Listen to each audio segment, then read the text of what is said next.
do our recap today. Have fun. Yeah. All right.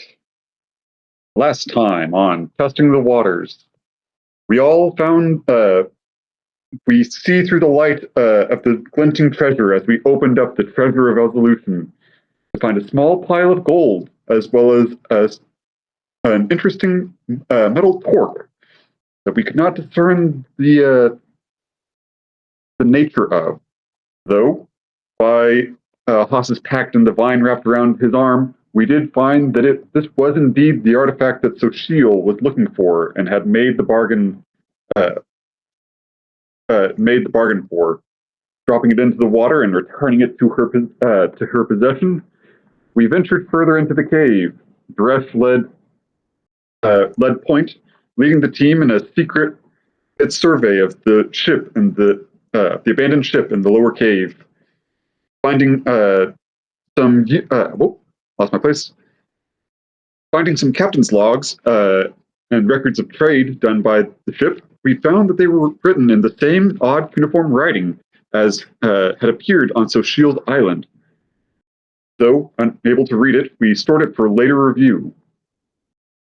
Finding no enemies except for one skeleton on the lower decks of the ship that did not come to life, we made our way to the upper level, where we found a large fort manned by several dead skeletons in various states of disrepair. Taking a closer look at them, they all sprang to life and began to attack the party, though, after a fierce battle, we were able to defeat them, and later make our way back down to find the cave that we ventured further into the island. Eventually, our lanterns lit up on a room filled to the brim with glistening treasure. No doubt the X that marks the spot at the end of our journey. Hopefully now we'll find Otto's sacred treasure, but only time will tell on this episode of Testing the Waters. Bravo, bravo. You get an inspiration. And let's see, what would you like? How about a fancy new ascot scarf? Ascot scarf? Yes. Is there a way that I can add that to my character model, or is that just a metaphorical ascot scarf? It's just a metaphor. It's just for you to have fun with. Okay. All right. So, you all were here. Haas, what are you doing? I was at 29 health before I started goofing around with the status effects. I'm sorry. Okay, you're fine. I'm glad you remembered what HP you're at. All right, so you're here. You found the cave full of treasure. If I remember correctly, you all were about to start looking at the treasure to see what you could find. So if everybody would roll me some perception checks, please.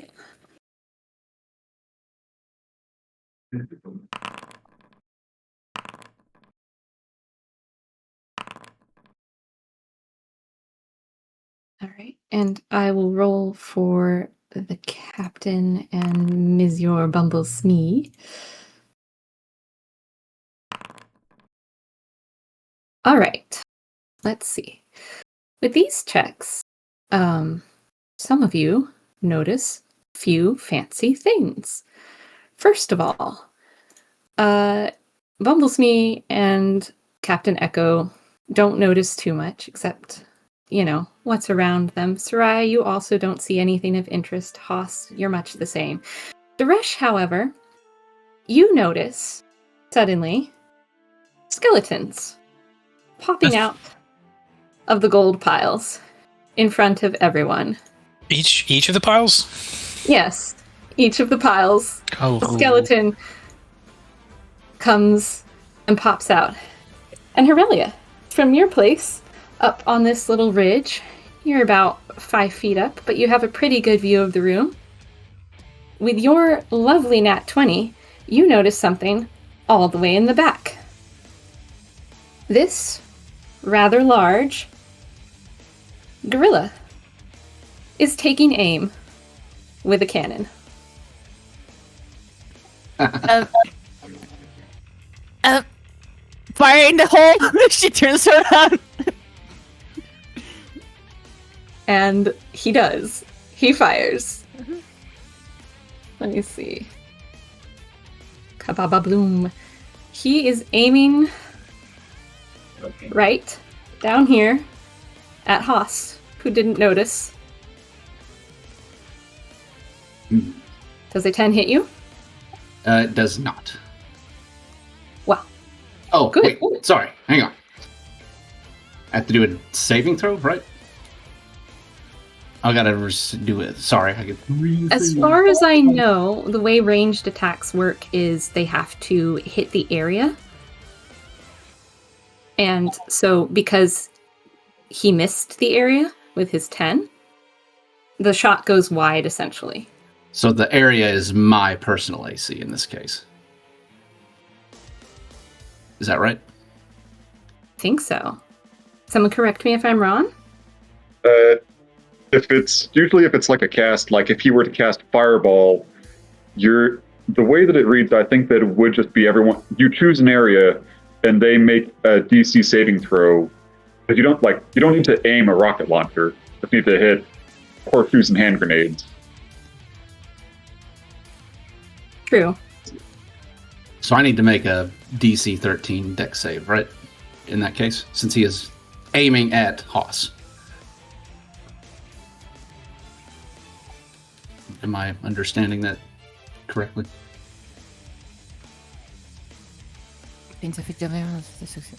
I think in this case, the one attack that he made was actually aiming for your AC. The save is a different special ability that you don't know yet. Oh, Oh, it's just like a hit mode or area effect mode. Kinda, yeah. okay. Well, the 10 does not hit then. Cool beans.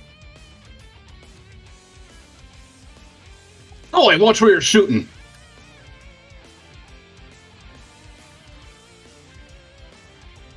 He will grunt and start trying to reload his cannon.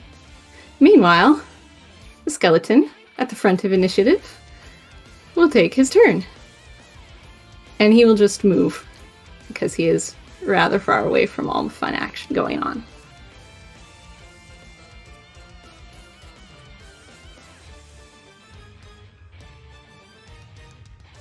Oh, I missed the call to roll for initiative. Sorry. No. It's okay. You, I believe,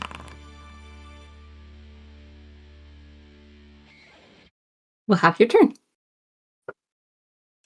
Go ahead, Haas. Okay.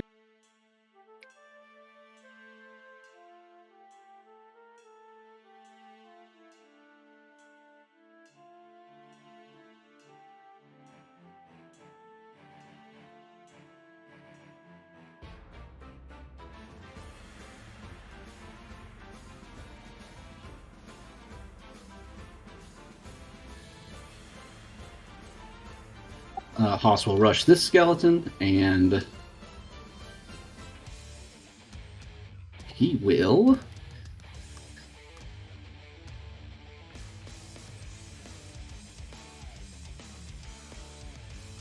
where's my dang pistol at? He's gonna shoot his pistol at it.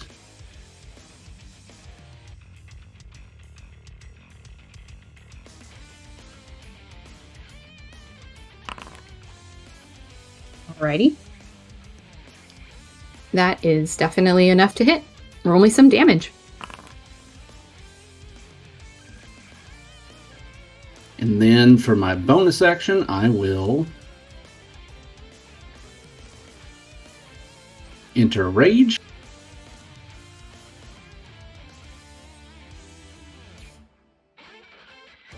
And then I believe he is within 10 feet, so he needs to make a DC 13 dex save against this much lightning. Whoops. Could be anything. Very.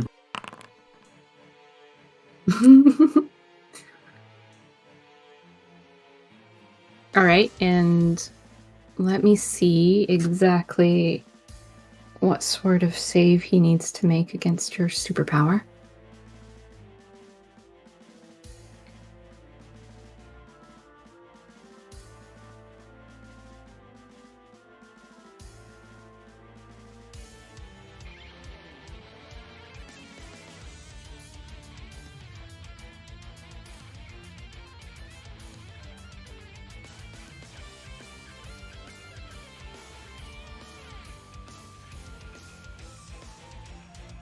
Mm-hmm.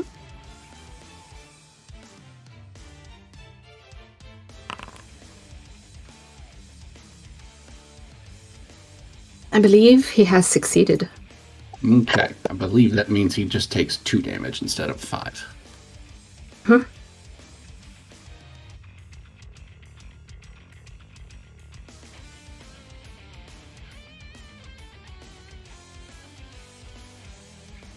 Is there anything else you'd like to do with your turn?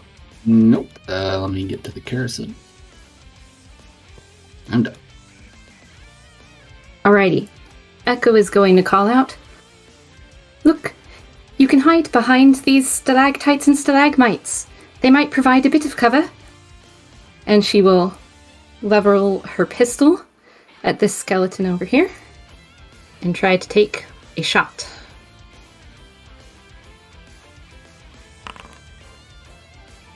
And she will, the skeleton, most definitely.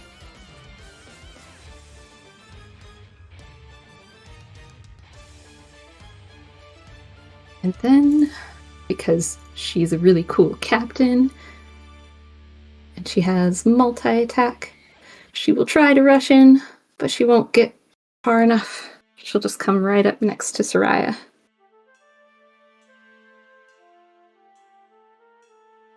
And that will be the end of her turn. Aurelia? Okay. Would Aurelia be in cover behind us? Even despite being like that far away? It depends on who is trying to attack you. Yeah, for the cannons mainly. Yes, from Otto, you would still be in partial cover. But Okay. from some of the skeletons, no. Sounds wonderful. Then Aurelia will look at this fellow skeleton over here and will pull out her gigantic axe. It makes some twisting and clanking noises as it does, and a small little bit of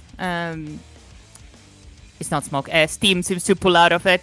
And she will action it and will come here and try to attack this fellow with it. Okay. I believe that hits. Yes, definitely. Okay. Did you disappear underneath the gold pile? I can see myself, but maybe. Yes, there you are. Okay. Oh, yeah. Well, A that layer. skeleton absolutely disintegrates into a pile of bones and rubble as your great axe cleaves right through it. No resistance. To believe that everybody just sees a bunch of treasure flying all directions, just hitting against the walls. Eh. All the gold coins rained down and buried you. That's why you disappeared.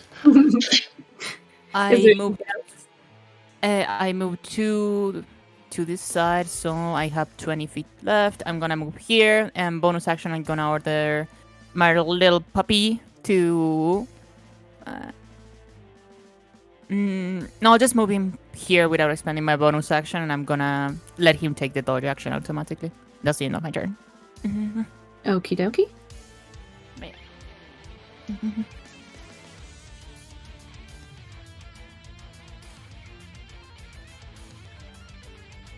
This skeleton is going to take aim. And he will see what he can see. Try and shoot.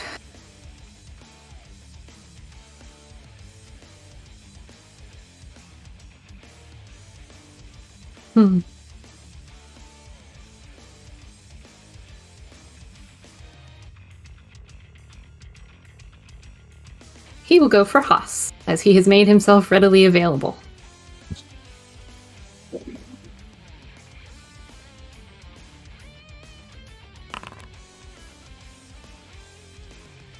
That misses.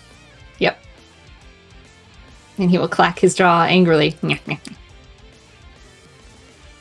And he will move to reposition and hopefully get a slightly better shot next time.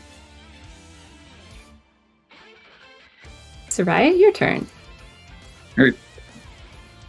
We'll move a few spaces over here, get into cover behind the wall, and we'll just go ahead and use Soul Shot on the skeleton right here in front of Danica and I. Go ahead and attack. 416. Wait, Chill Touch is actually a spell. Chill Touch is a spell. Do I need to make a persuasion? No, something different happens. As you try and command Mr. Pico and the rest of your seagulls to do this, they look at you with admiration in their eyes, totally willing to serve you, but they do kind of cover where their ears are. And you see, in your mind's eye, the glint of Sochiel's eyes staring at you angrily. She has focused directly on you, Soraya, instead of on your subordinates. This is a clash. We'll keep the 16, depending on how well you do for the clash. But essentially, you and Mr. Pico at your side are going to roll a d20 plus your level. And if you roll higher than what Sochiel rolls, that is considered a success. It's the best 2 out of 3. So if you do very well, you will potentially see what happens at the end. Are you ready? Just a sec. I'm trying to figure out how to roll a d20 without attributes attached. So, at the bottom of the chat screen in Foundry, you see all those little dice shapes. Oh, okay. There it is. I was looking for... Okay. And then you click the plus and add your level, which would be 3. Okay. Okay, then just roll it. Yep, just roll it. All right. And I will roll. Oof. Let's see what Mr. Pico gets. Is it also plus 3 for... I guess he's still my thing. Not doing hot. Well, that is a tie. So Shiel's mind clashes with your own, and you hear her voice in the back. You should just give in. Give them to me, my child. Stop fighting. You hear the whistle begin in your own mind. Roll again, please. Mm-hmm. 3. Great for me. This one will be for Pico.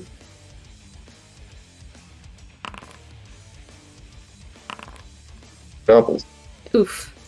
That one was for Sochiel, even though it says Mr. Pico. You feel the whistle grow louder as she doubles down on her attempt to rip control of Mr. Pico and the rest of your wonderful seagull friends from you. That is 1 loss. Roll again. Fight with everything you have.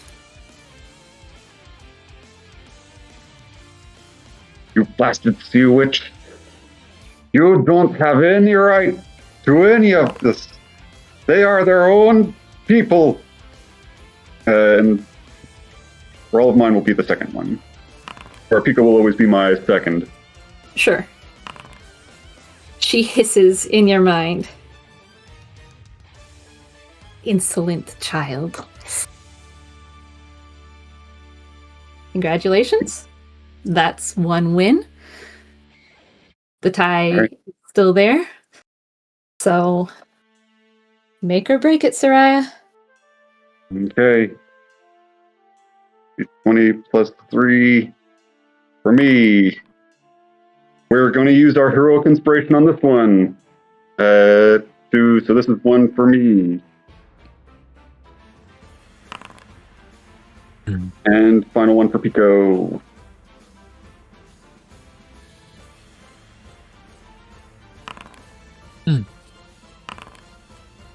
Ooh. So Sheil powers through. Is there anyone who would like to change Soshil's dice roll? Someone. I have an inspiration, or are we saying we can use ours for that? Yes, inspiration can be made for any roll of the dice. Wonderful, because that is right up Daresh's alley. Daresh has been saving this. Daresh is going to use his inspiration and holler over to Soraya and Mr. Pico, and with his absolute dire distrust of all things magic and his, distrust of the sea witch that had trapped them on her island, he hollers back to Soraya and says, "Don't give in. Don't give her the satisfaction." And roll again. Do I roll or does she roll again? Okay. She mentally staggers back from the forces combined, and you hear a terrifying howling scream of a jaguar in agony, frustration, and anger as the whistle suddenly cuts out. Mr. Pico no longer hears it. You no longer feel her presence on your mind, and you have successfully broken the curse, holding Mr. Pico bound to the whistle. Him and all of his family's generations have been freed. Congratulations, Soraya.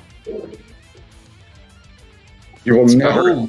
Oh, you will never take what is precious to me. We're comrades. You may have lived for eons, but I have. But the depth of but the depth of our bond is deeper than any foul magics that you could pull from your little puddle of a control. Be gone from my sight, and I wish for you to never cross me or my flock ever again. She howls once more in your mind, but then she is gone. The lingering look of her angry eyes resides for just a moment, like an after-flash kind of image looking at the sun. Meanwhile, Mr. Pico and the swarm of seagulls chase after the skeleton, finally freed from their burdens, as Chill Touch goes off. If you want to roll me damage, you can just scroll up to where you cast the spell originally. Yes. On the button. Damage. Alrighty.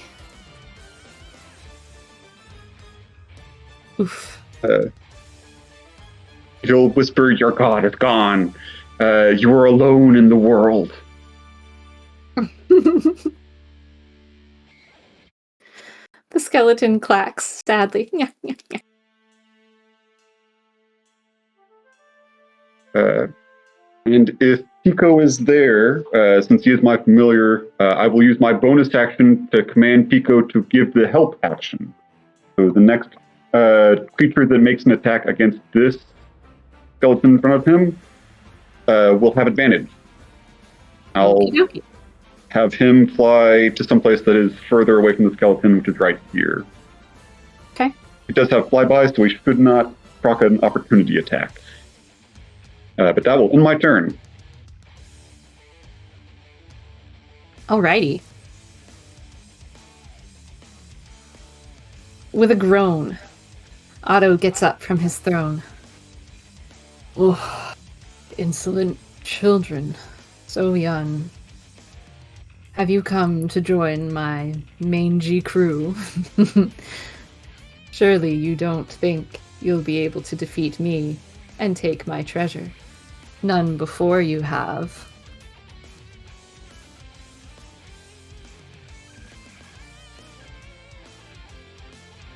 And he moves here. And as he moves, you realize that he is quite high tide. He is very large for a gorilla, about 8 feet tall. He's old. You can see that the muscles that were there are still there, but they're slightly flabbier than maybe they ought to be. You're not entirely sure of his age, but compared to how old the ship was, and if this is the same Otto as all of the legends say, he's ancient. There's no way he should still be alive. He recharges his cannon, or at least attempts to. It seems to be just a little bit jammed, and he groans. Being unable to recharge his blast, he will instead fire a different shot. Oh no, wait. Never mind. I think, if I'm understanding correctly, recharge would have to work for both. And he has to be closer. So, at the moment, he'll just groan. But he will take a bonus action and command this skeleton right here in front of Haas to take an attack.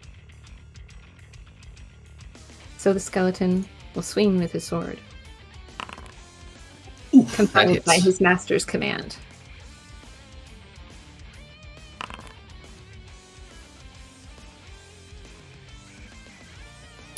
Do I take half damage?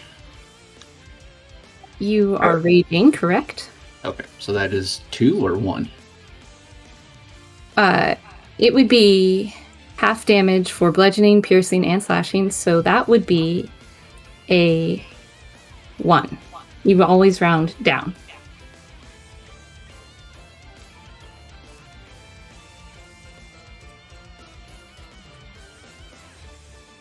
Oh, nicked me. The skeleton chatters, and Otto ends his turn. Let's see. The skeleton. It's his turn. Hooray! Being of the sword variety, he will step forward in between you two, and will try and throw a net over Captain Echo.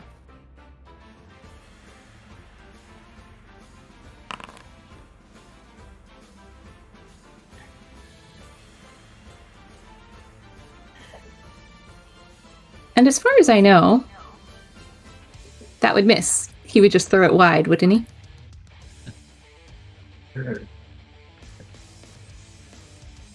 Also, I think I'm hearing myself echo in someone's mic. It shouldn't be mine. I'm wearing headphones. I'm wearing headphones as well. Okay. I'm on the push to talk, so I think it's me.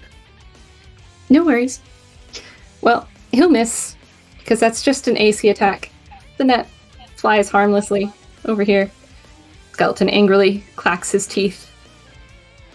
The pain from the previous attack distracting him. If he even feels pain, you're not sure. He's a skeleton. Daresh, your turn.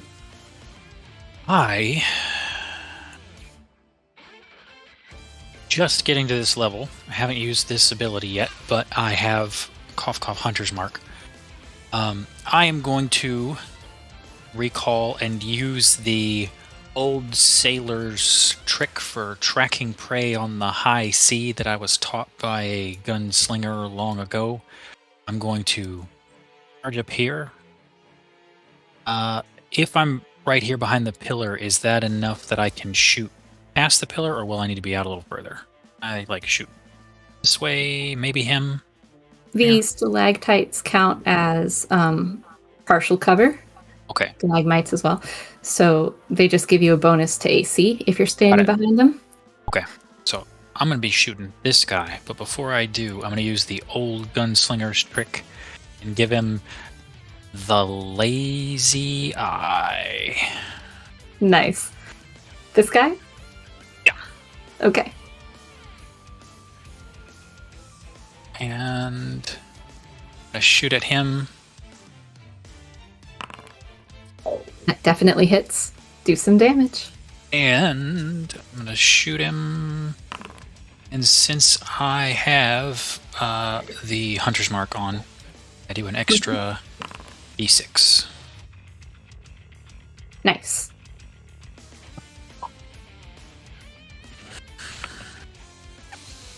Anything else you'd like to do with your turn?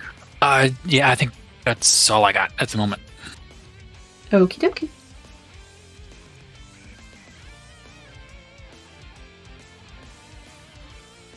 Right.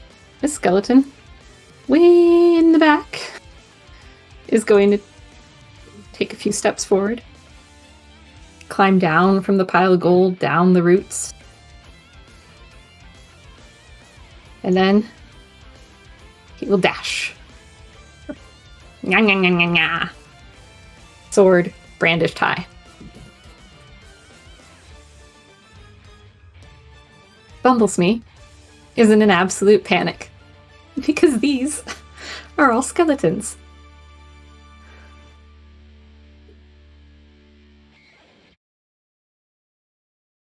Come on, Bumblesmee. He does not notice that Otto is still alive at this time. He just panics back and forth. Oh no, the skeletons are back. Eee! And he will go away from them this way.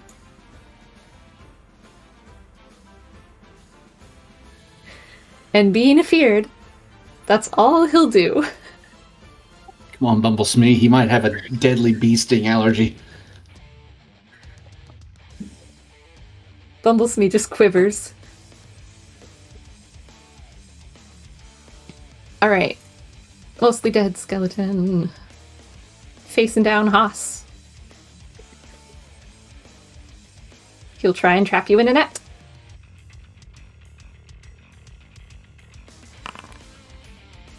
Oof, that hits. Alrighty. You have been caught by a net.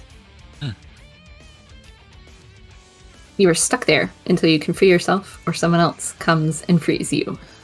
Rat.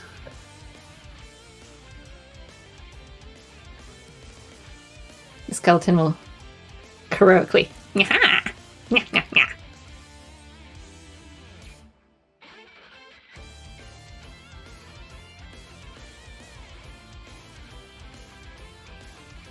This one will move forward a bit to be by his friend and will take aim.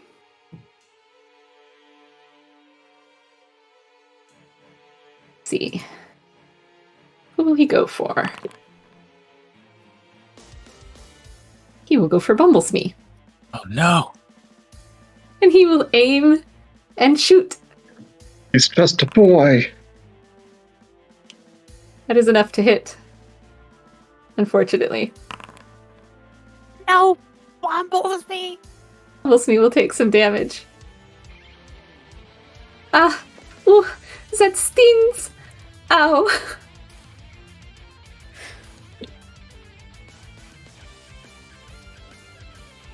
And we're back to the top of the round.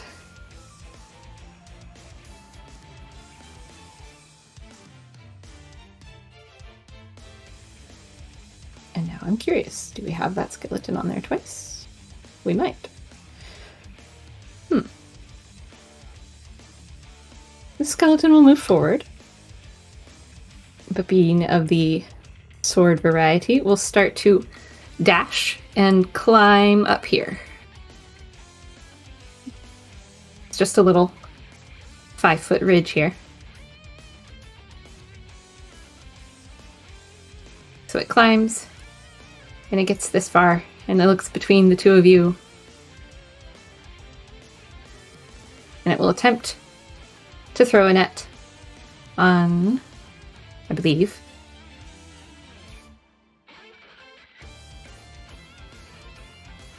let me see, on Aurelia. Oh! A 17 would hit. You've been trapped by a net. Ah! Ah! Ah! The skeleton clacks victoriously. And ends its turn. Us. You're in a net. It would seem so. Do I have to do my actions in move, action, bonus action order? I don't guess I ever caught on if you could just do them in. Oh, okay. You can do them in any order you want. And you can even split up your move between doing such things. So you can move, attack, and move again. Oh, okay, cool. Well, I'm going to use my action to get out of this net, hopefully. Okay. DC strength save. I can just scroll back up to the net, can I? And hit that? Yep. You can even technically use the net that's right there that was thrown at Aurelia. It's the same. Oh, okay, cool. That's enough. You free yourself from the net. Get this off me. And as my bonus action, I will zap the skeleton in front of me again. For that much damage at DC 13 for him.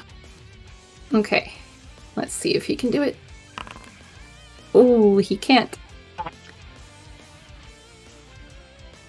And as the lightning strikes him, and his bones go flying every which way, and a little bit of the gold kind of flies from the force of the lightning, the skeleton in front of you dissipates. Haas, observing the oncoming horde of skeletons and recalling the captain's words, he will retreat back this way.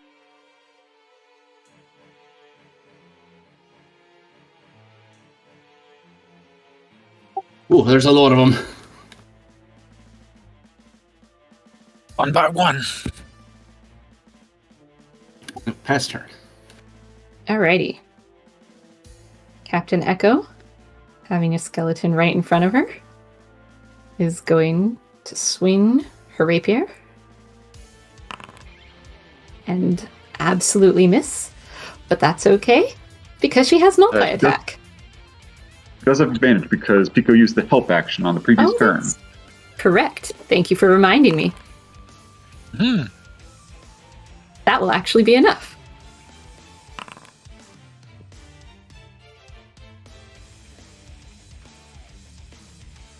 And rattling her rapier inside of his ribcage, she will shake the skeleton to pieces, and it will fall to the ground, defeated. And with a turn,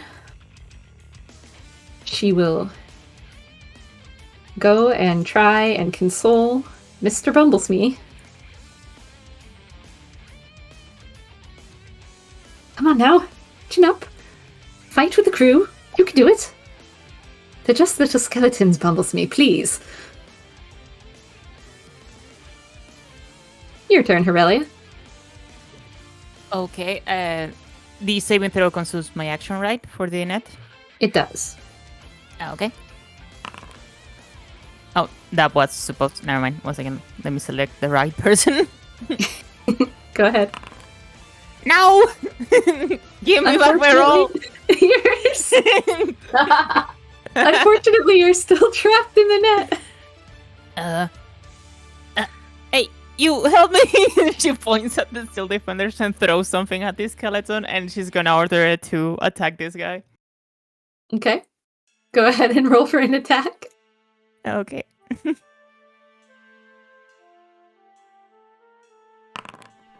That is more than enough. Roll for some damage. Okay. Damn, I'm rolling high today. Mm-hmm. He will bite on to this skeleton's leg and start shaking. The skeleton will just kind of be wiggling around for a bit, waving its sword comically in the air. Yeah. With the rest of his stuff, he's gonna move right next to her earlier and start there barking at it. Woof! Woof! Woof! Okay. And that will be the end of her turn.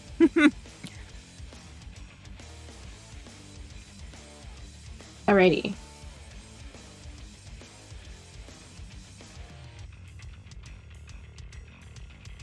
this gunman skeleton is also going to move up in an attempt to get a better vantage point.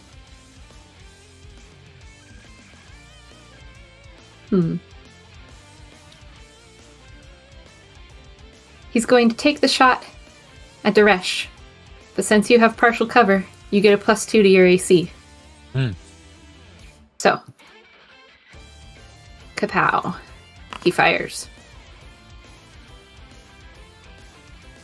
Not even close. He clacks his teeth angrily. Soraya, your turn. Okay.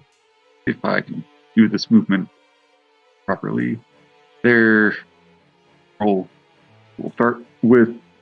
Yep. I thought I had it.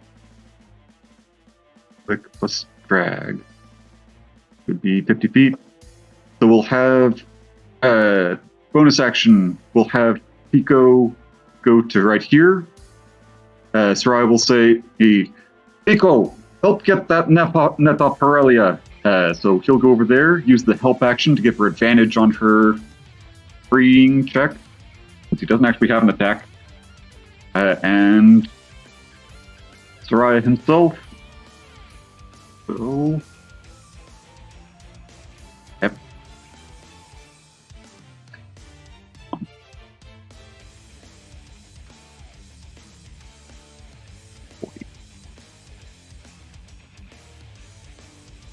Not a lot of places I can go. Okay.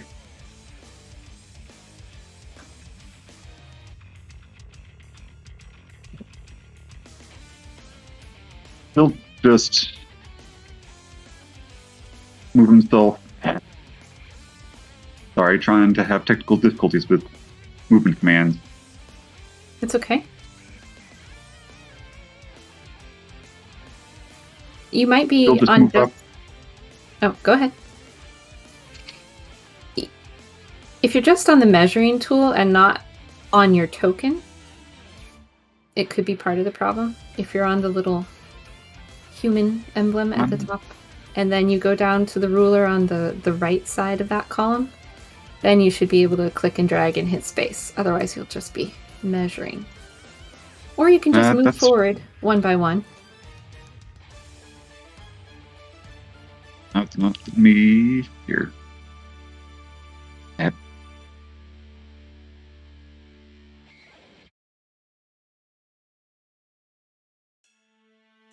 I am on token controls. Why is it not? Okay. I'm just going to indicate, and then we'll figure it out later. He'll move up to right here, then take a step back to right here. And we'll make a chill touch attack from... This should be 155 feet, so that should be within range. He'll make a chill touch attack against this skeleton right here. Okay. Yes, 120 feet. Normal. No, 10 to hit. Don't believe that hits. No, it doesn't. Okay. Just command the shot. It misses. He'll step back and go to right here to get back into a little bit of cover. Okay. And that will end his turn.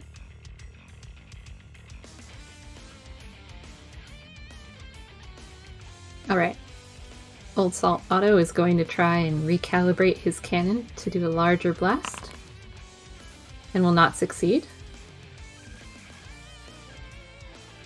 So with a grumble and a creaking of old joints that haven't been moved in quite some time, he will come forward.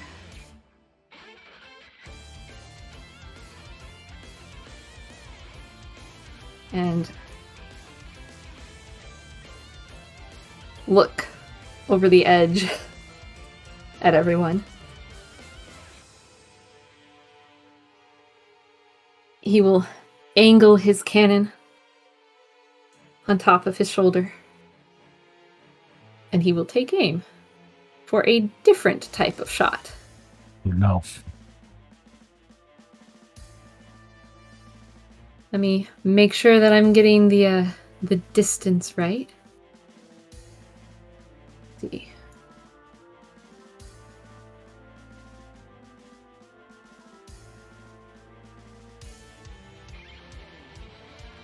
Waymaker's pointing at something. I feel like he thinks he wants Otto to move one step forward. In that case, I see. Alright. He will fire.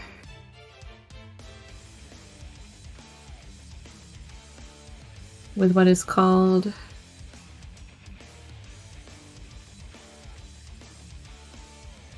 Cone, if I could remember how to draw it. Don't remember how to make. Here it is. He will do a cone like that. And just kind of groan as it hits his own. Sorry, old friend. Everyone in this area needs to make a DC 13 dexterity saving throw.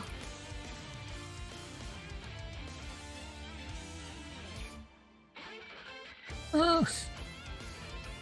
Aurelia being in a net. But that might make it a little bit harder for you. Good luck.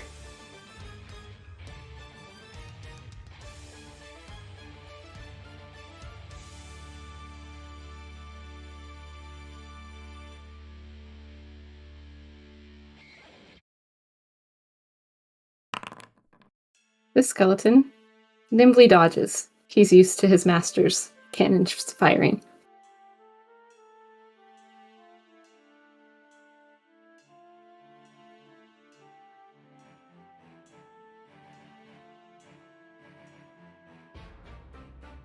Sorry, I went off to get water for a second. I Okay. see that I'm being targeted by something. Yes. Here is what you're being targeted by. I see. And dexterity saving throw. Here I go. Does my steel defender have to do it as well? Yes, because he's in the cone in front of you. Yay! Shoo, Shoo. Question: does being in a net give you disadvantage? Yeah, Would this? I'm restrained, or what am I? I believe you're restrained. You're restrained. Then I believe, Yeah, I would have disadvantage. disadvantage on dex. Yeah. Need to And attempt that again. Mr. Pico is only helping her get free from it, Only- not. Yeah, the help action should be the next time they make the chosen attribute test, or attacker attribute test.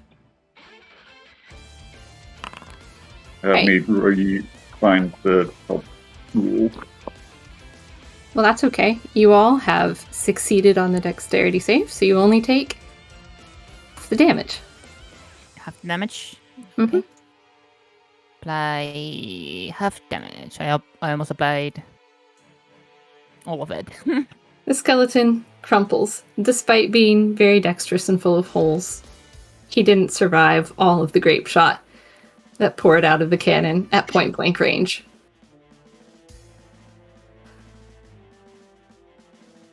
Okay.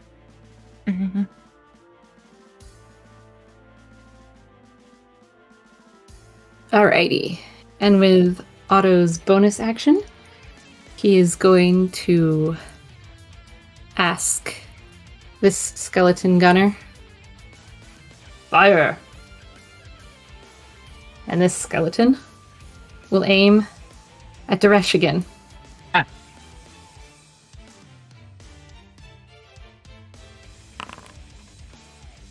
Not even close.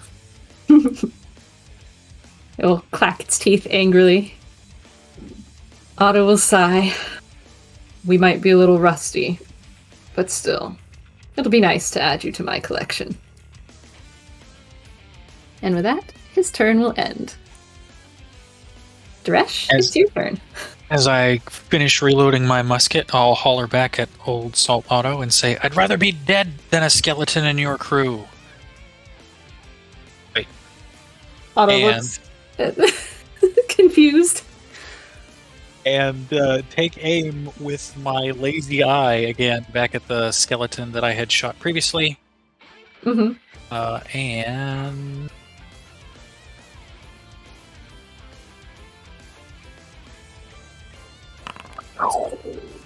That misses. no, Right through his rib cage. start through the same hole that I put through him a minute ago, and just can't miss. You're too good. Good.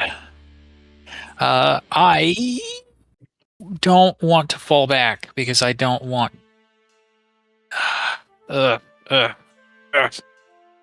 Okay, I'm staying here for now, and with my bonus action.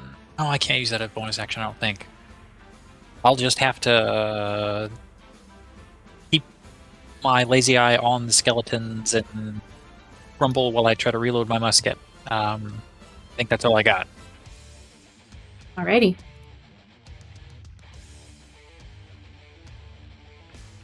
This skeleton will move forward. And then, seeing an opening, will dash up here, clacking angrily. Soraya.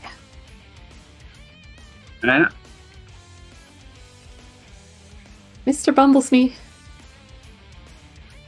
will roll, trying to gather his courage. The captain's words are helping. Look over there, see? That one's alive. Come on, Mr. Bumblesmee, please. And he will, on very shaky knees, move up just a bit. And we'll come over here to try and help protect Aurelia, quaking and quivering in front of you. Got the rope! Got the rope! Oh, I shall try to cut the rope. And he will make an attack.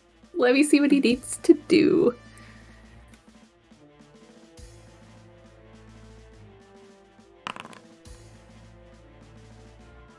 Damn. He will. Damn it. She starts Very- stomping it below the net. You know how if you're scared, you're barely touching something, like with the tip of the cutlass? Yeah. He's just barely touching it, trying to saw furiously back and forth, but he's obviously not doing such a good job. And he's like, I'm trying, I'm so sorry. Oh dear. And it will be someone else's turn unless you have something to say, Aurelia.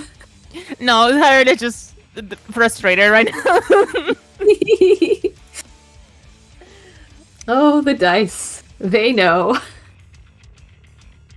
Daresh, you and this gunner are locked in a lovely little back and forth game of gunshot. And he will take aim. Fire again at you. Not even close. He will- Beneath the rocks. He will angrily clack and start ramming the shot into his musket with a very ferocious force. Fox, it's your turn. All right, I'm going in.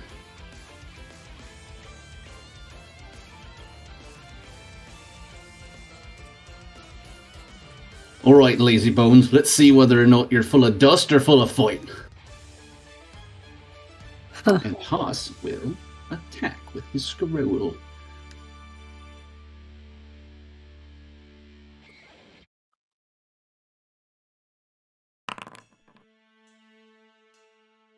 All right, a 23 is enough to hit. Go ahead and roll some damage.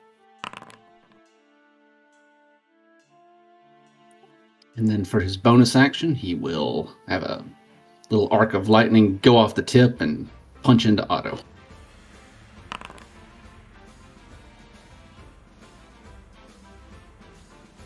Mm-hmm. Otto will not be able to dodge that. He'll take the full amount of the damage. Cocky for one so young. Hoss will grin, and I will end my turn. Alrighty.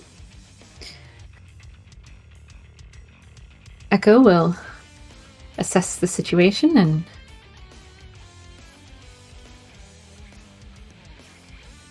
come over here.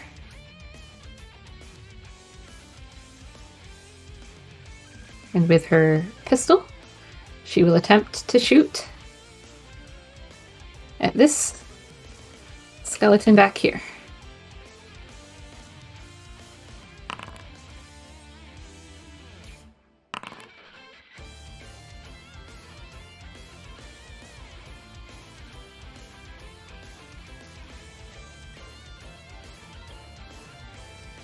But then we'll just end her turn instead of doing any sort of bonus action.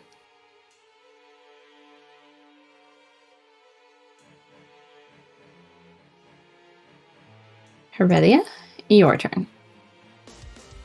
Okay, I have something in mind that is very dumb, but I kind of want to do it. So I'm thinking if I should actually try and take the the action to free myself right now.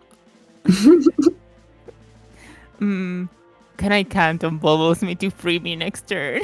Can I count on him? Squints. I don't know, can you? I'm gonna take that gamble. Heredia, instead of trying to free herself, would pull out a small thing from her pocket.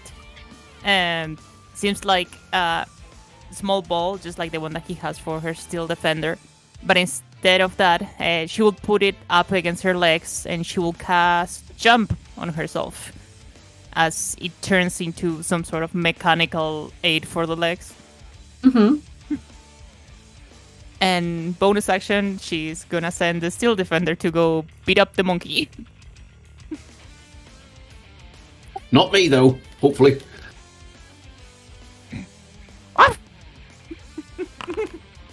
Like the thing that has a little box. No! Unfortunately, a 12 is not enough. And it will miss. Then that will be the end of its turn, I believe. Okay. Mm-hmm.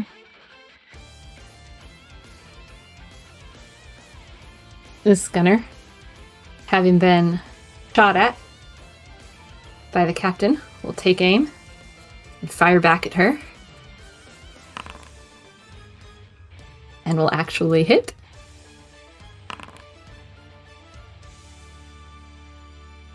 Oof. She'll take some damage. The skeleton will clack happily. Soraya, your turn. Okay. Well, there's a guy in my way. Can't use range spell attacks. Yeah. Unfortunately true. We'll just take our movement, move to the opposite side of him. We'll swing at him with take out our quarterstaff. We may be out of magics, but we're not out of options. Quarterstaff is in my inventory. Make an attack. Oh. I cannot find where to make it. It's showing up twice again. I think it's just a little bit of lag. It's on the side. Okay, there we go.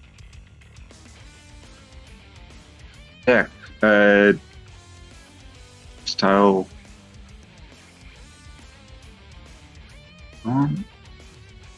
Yeah. There you go. Unfortunately, a 6 is not enough to actually hit the skeleton. All right, that's its damage. Oh, you're right. So it is. A 15, however, is enough to hit the skeleton. So I'll just take that 6 damage. Okay. He'll pull out his quarterstaff, and then he'll shout to Pico, get some help. Distract them. We'll have Pico. I think I've counted this correct.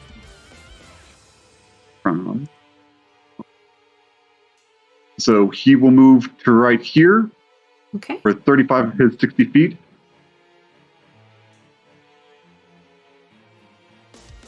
Use his action to take the help action to kind of flap his wings in front of the gunner and pull his attention, and then he will use the rest of his movement speed to move into a very dangerous position. We'll move right there to grand flanking to the Steel Defender and Haas. Okay. And that will be all he can do. Pass. Alrighty.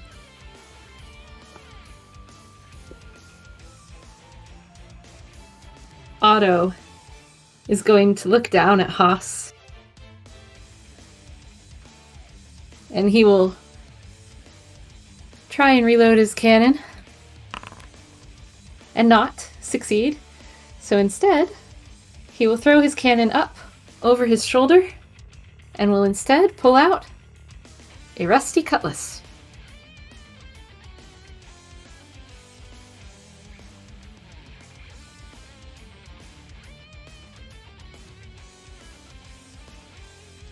And he will attack at Haas. That one hits. Right? That one misses. No, that's damage. Oh, okay. So that is 3. If you're raging still, yes. Did you... You did damage, so you're good. You're still raging, yeah.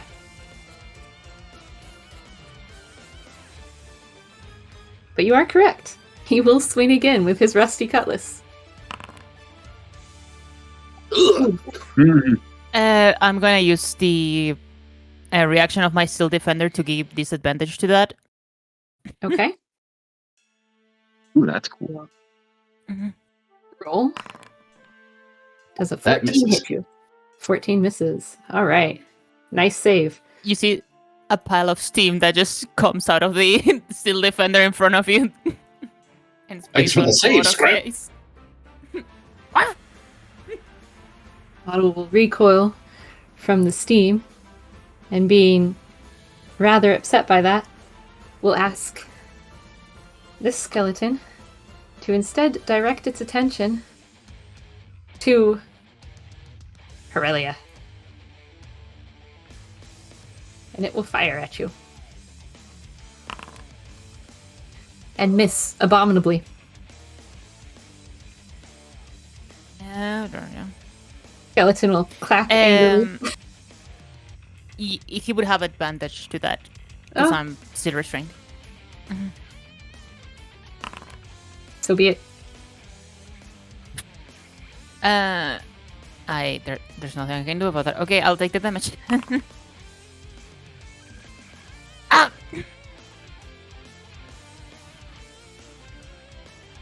I don't know why making her was like that too.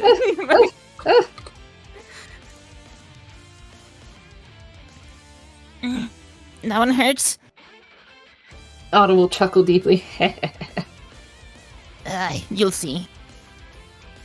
Suresh, it is your turn. I will snarl at the skeleton that has taken aim at one of my crewmates and hit him with the lazy eye again, firing with my musket. I'm crossing my fingers. You have advantage because it was helped. He has help, If it's thank this goodness. one.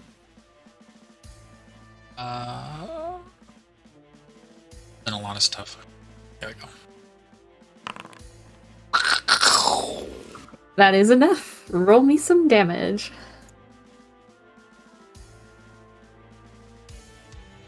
And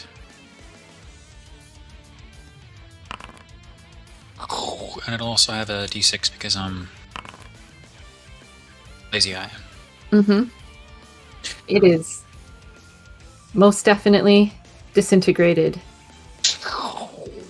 And I will use my bonus action, since I've killed something that I did have the lazy eye on, I'll move it over to this guy. I now have him marked. And I Okay. will jump forward 5, 10, 15, 20, up down 25, get right in between them, stowing my musket and pulling out my hatchet. Okay.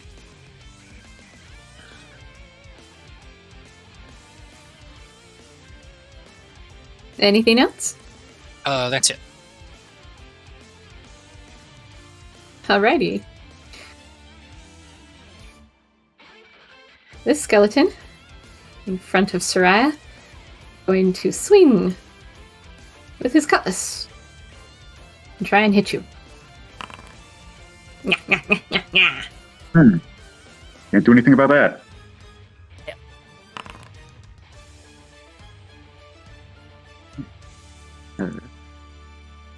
There.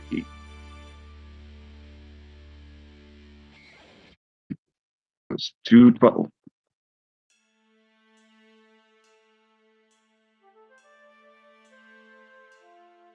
And that will end that skeleton's turn.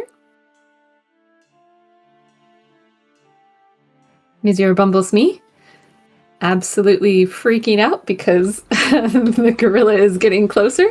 The skeletons are less of a problem, true, but the gorilla is getting closer.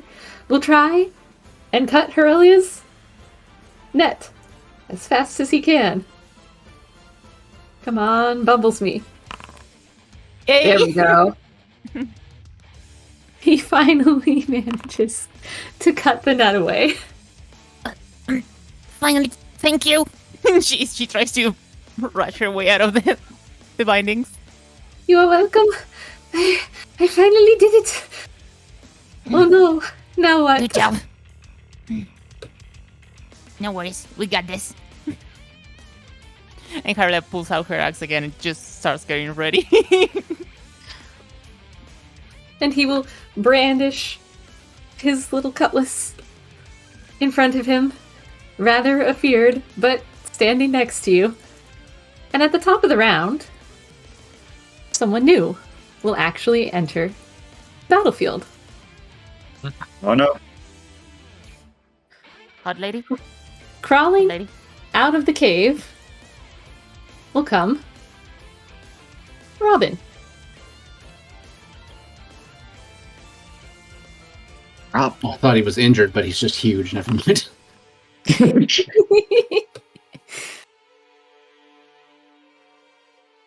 And now, Haas, it is your turn. I just don't get what the point is living forever if you're just gonna sit in a cave all day.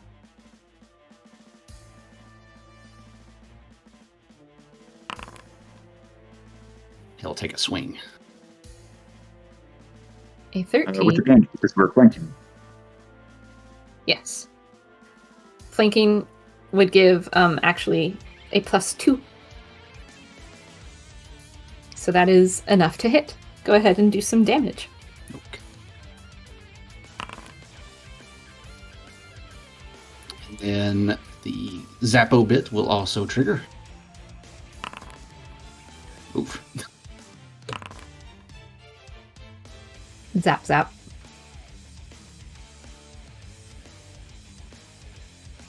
With that, I will pass turn. All right.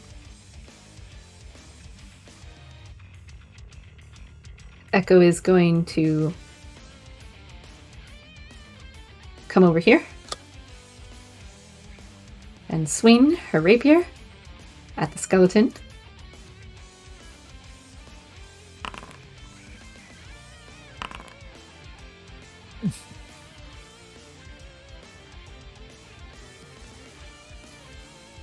Absolutely dismantling it. Now is the time to focus, everyone. And she will move in to go for Otto next.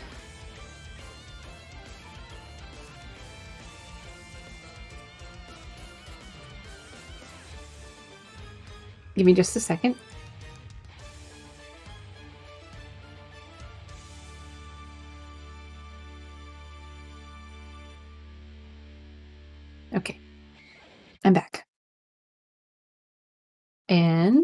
it will be Aurelia's turn.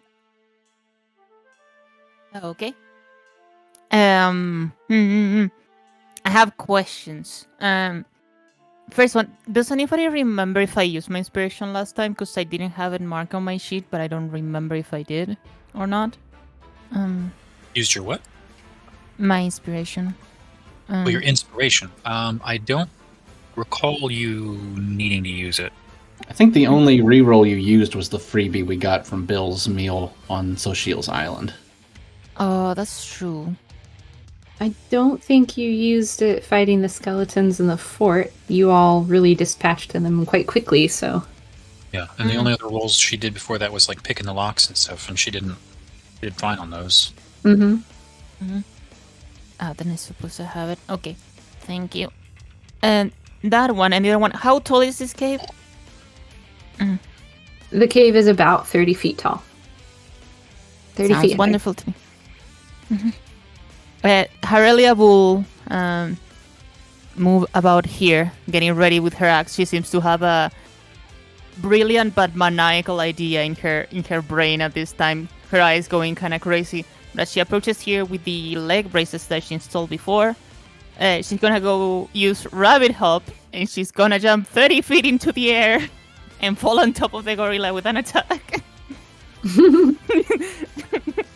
Go for it. I don't think it does much mechanically, but I wanted to do it. I sounded cool as well. It's very cool aesthetically. That's enough to hit. Do me some damage. No others?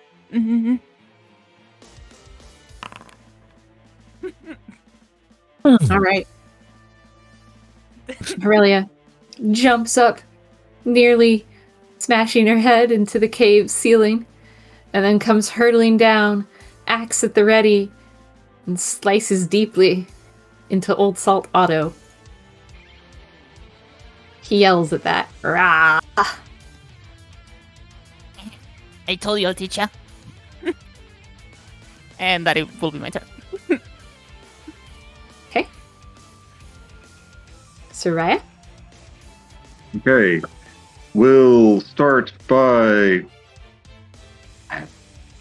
Doesn't show my second level spell. We'll start by using Misty Step. Oh, where's spell? Here. Gas spell. Move. Do.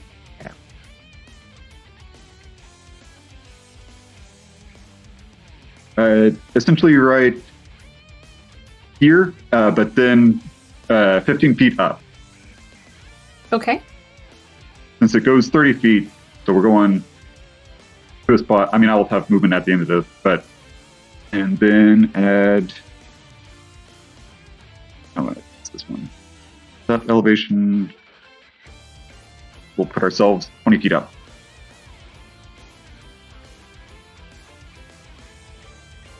And then for our second action, we will cast a cantrip. Mm-hmm. Still touch at the skeleton that we just left away from.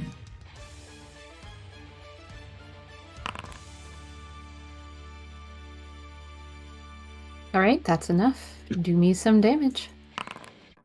Okay. 6 points of damage. The Soraya just kind of like calls out to his flock. They come in, sweep him away in a flutter of wings to a new position where he takes up himself in the sky, and then Jonathan Livingston will come in and whisper in the skeleton's ear,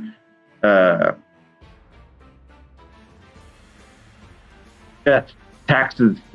You got your share of both. I don't know. I can't think of a good one right now.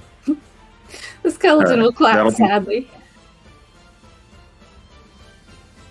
And then with the rest of his actual movement, since he used his bonus action to effectively teleport, this is actually a fine enough place. He'll remain where he is.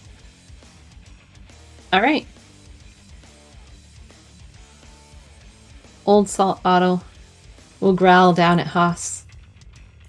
The goal is to collect as much as possible, and you're next.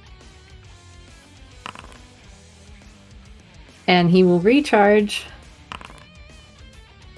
both shots of his cannon. And putting his rapier away, will aim another grape shot sweep.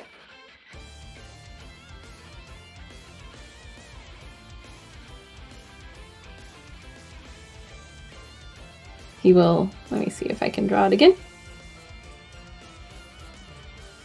Go out as far. Yeah.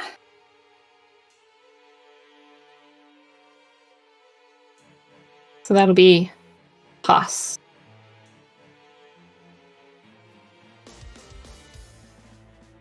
Hello. I see the Waymaker wants to screw us over, huh? That's my... Look, you're fine. You're okay. Don't tell Mom. I think he's just helping me make sure it's measured appropriately so that it gets all 15 feet. So Haas and Bumblesmee will roll a dexterity saving throw. Since I can see this, can I danger sense advantage it? Mm-hmm. I think danger sense advantage is for definitely traps. What else is it for? Let me Dex saving throws. Well then yes, of course. I could be wrong. You can advantage on that dex saving throw for sure. Very nice. All right, both of you pass and only take half damage. Plus, you take quarter damage because you're still raging. Ah.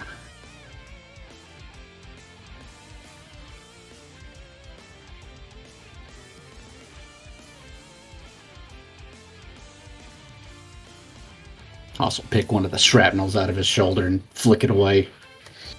Mm-hmm. And as a bonus action, Otto will do something that none of you have seen before, and he will touch the emblem on his eye patch, and he will heal.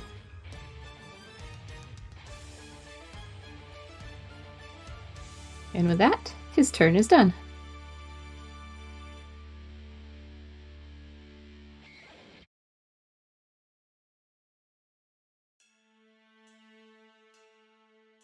Daresh, it is your turn. I will use my bonus action, I guess, right? Is it a react? Let me read it. Is it reaction? Okay, yeah, it's a bonus action on a subsequent turn. So since the captain killed the one that I was giving the lazy eye to, I'm going to jump my hunter's mark over to Otto, and I'm going to take a chop at him with my hatchet. Go for it. That is definitely enough. And I'm going to whack him, and it does another d6 because of hunter's mark. Alrighty.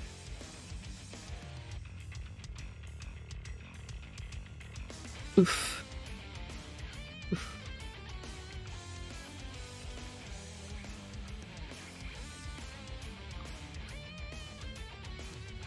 Anything else? Not really. I'm gonna stay in for the long haul. I can't risk him gonna hold anybody else. I gotta keep him busy. So I'll stay here. All right.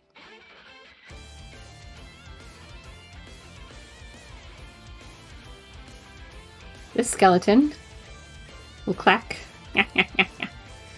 And seeing that Soraya has flown way up above where he can't reach, will instead dash up behind.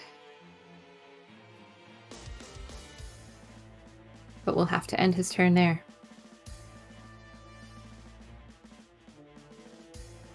Bumblesmee, seeing yet another skeleton, will once again panic.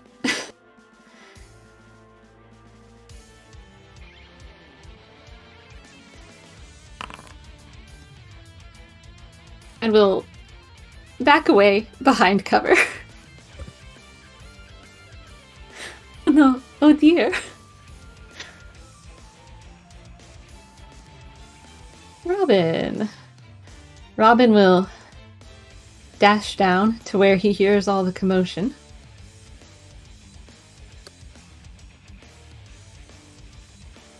We'll see what's going on. I'm coming.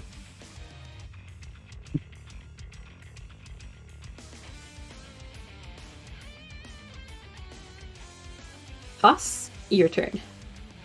Hoss will look up at Otto and he'll ask, "You want us to toss you to Nami or light you up to Raime when we're done?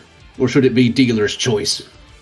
He will absolutely snarl that you have mentioned either of those names. And he will cackle and swing with his scroll.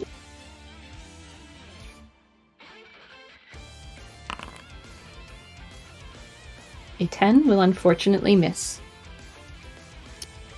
Even with the plus 2.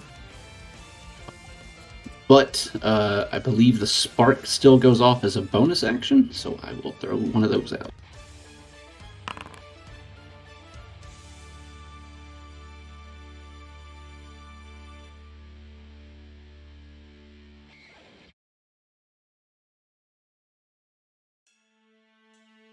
Mm-hmm. And Otto will try. And will actually succeed. And will only take half of that. End my turn. Okay. Echo will swing with her rapier, hitting Otto quite soundly.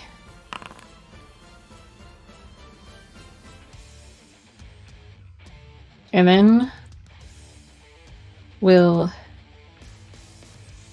attempt to multi-attack. Even though she's point blank.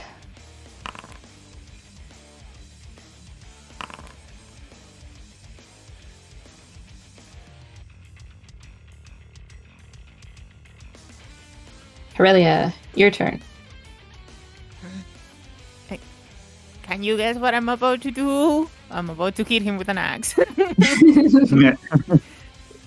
No, Harley will get ready and damn! Roll me that delicious crit damage. Okay. This might be a little bit crazy. Oh, no, it wasn't. Never mind. Nice. Still a ton of damage. It's still a lot. So, Aurelia, describe how you would like this to happen. After Halia falls from the sky, hitting him one time, she will kind of drag her axe across the pavement as the rest of the team is attacking. And the last moment when he's approaching, she would cut through his arm as she raises the axe upwards with the momentum, just detonating the steam power just right on time. All right. As his arm is severed and falls to the floor, Otto's one good eye that you can see will start to dull, and he will kind of crumple backwards up against this little protrusion here, this little stalagmite. And as he sags against it, he will say, "But I was supposed to win. This treasure is mine. May it curse you, whatever you take." And he will breathe his last.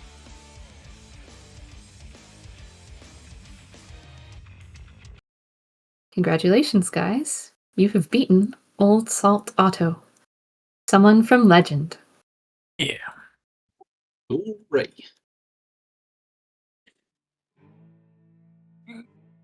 Ouch, ouch, ouch, ouch, ouch. She starts touching her wound. Before we do anything else, I scan around, obviously looking for more skeletons. Is there anything else moving that shouldn't be? You do not see anything else moving in the cavern. Okay, then I will immediately try to assess who looks the worst. Captain took a hit, Soraya took a hit, Boss took a hit, but I think the two of them, Aurelia and Bumblesmee, are the worst. If I had to take a guess, who looks worse at the moment? Aurelia or Bumblesmee? Aurelia has definitely taken far more puncture wounds than Mr. Bumblesbee, but Mr. Bumblesbee is definitely louder. Oh, it hurts. Oh, no. I am certainly dying. Oh, please. Oh. I will use my my cure wounds. I will go up to Aurelia and dust her off and give her a word of encouragement to get her back on her feet and for her wounds. Or good job. Now get up and walk it off. And he gets. We'll try to. She kind of like stands up, kind of like brushes her ear, trying. Thank you. I appreciate it. He gets D8 plus 2 because of my wisdom modifier. So.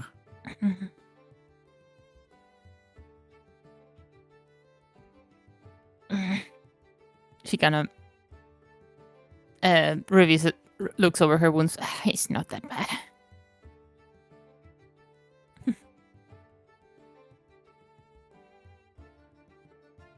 Appreciate the help, though. No. Naresh will go back to looking around, gripping the hatchet, watching for any other things to move. Because skeletons,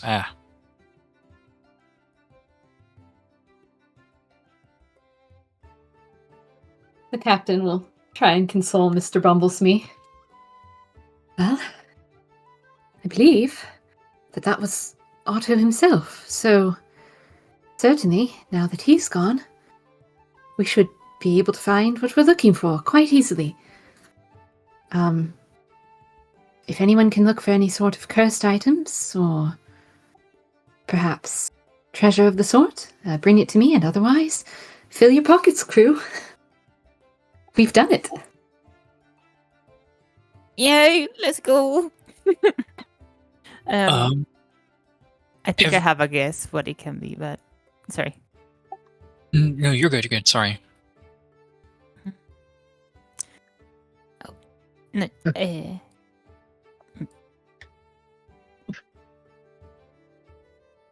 Naresh will pipe up and say, Otto said something about curses. Yes. I'm afraid I don't know how that would work, whether the curses of a dying man have any import, or if he raised skeletons. So he might have some power with it. Also move over to Otto, and can I perceive if he's like withering away or anything fancy's happening with him? Actually, right now, he just looks dead. Can I take a closer look at that eye patch that he touched and then seemed to get invigorated by? You can. Roll me an Arcana check, please. Oh, no.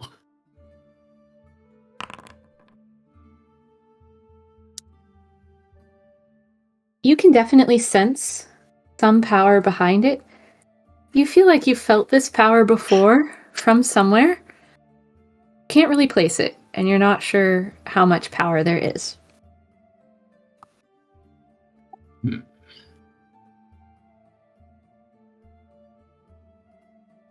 Captain.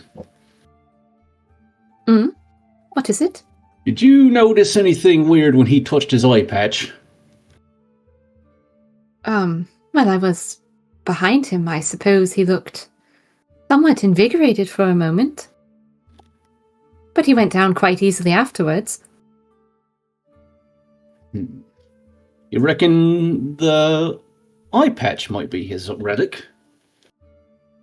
I would reckon that changing and searching all of his pockets would be useful. But if that's where you'd want to start, go ahead. Haas will. I'll check his pockets first. Okay. Go ahead and roll me an investigation check.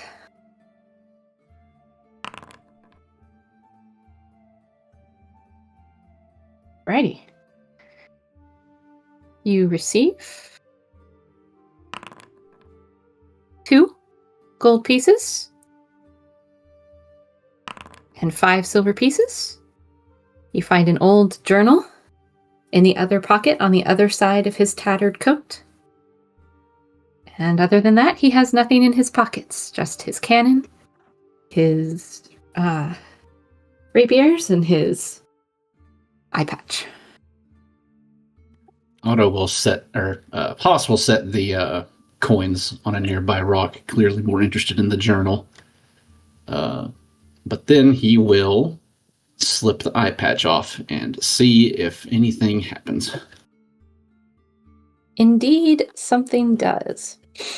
As you slip the eye patch off, you will notice that Otto starts to almost immediately disintegrate. Think the end of an Indiana Jones movie where they age rapidly, or perhaps Tangled where Mother Gothel ages rapidly.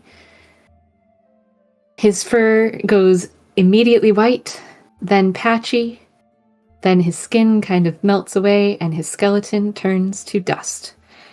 At the same time, the eye patch begins to enlarge quite rapidly. It grows and grows and grows to the size of a sail and blankets you and Mr. Pico underneath it. Mr. Rico! As you dig Mr. Pico out from under the folds of fabric. I'm all right, sir. Don't worry. Mr. Pico will go in and grab at the edge of the now sail-sized eye patch and tug. So I will also try and tug to get our... So many nets today. Mr. Haas, we're coming. You're able to unearth him from the sail-sized eye patch. Or they will try to help him as well. It's kind of like trying to dig someone out from a giant blanket when the blanket fort collapses, but eventually you're able to push it off of Haas and free him. Ugh. Captain, I think I found it. She'll turn back from this pile of treasure. Oh my! What is all of that fabric? Well, it was the eye patch. Indeed. Well, they did warn us it could be large. I don't think anyone expected quite this large. A little hard to wear it as an eye patch now. Well, I suppose one could think it is enchanted to work both ways, but I wouldn't risk it. I believe I would rather leave that up to the Union to try and test and see if that works the same way. They might be able to determine something from it. Because I just noticed I've been having the identify spell this whole time and I have never used it. Oh, well, if you can think of something that would work, go ahead. I think I could. And how would one go in character about identified an item like this?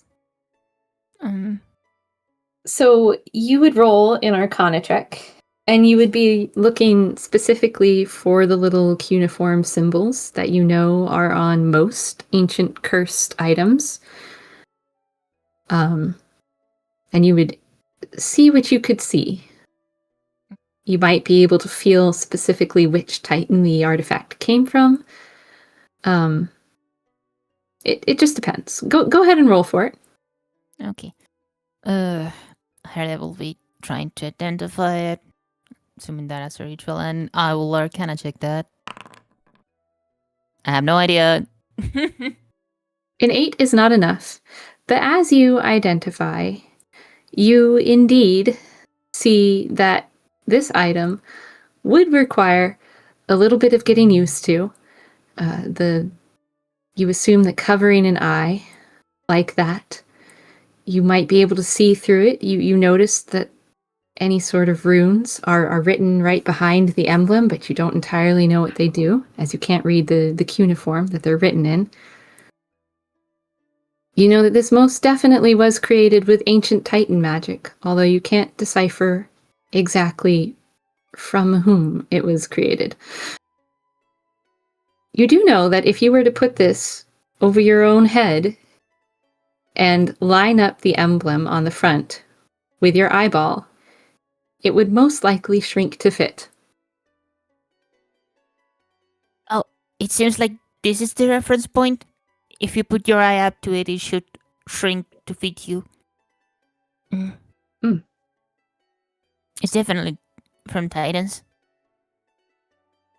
That is definitely what we're looking for. Good job. My pleasure.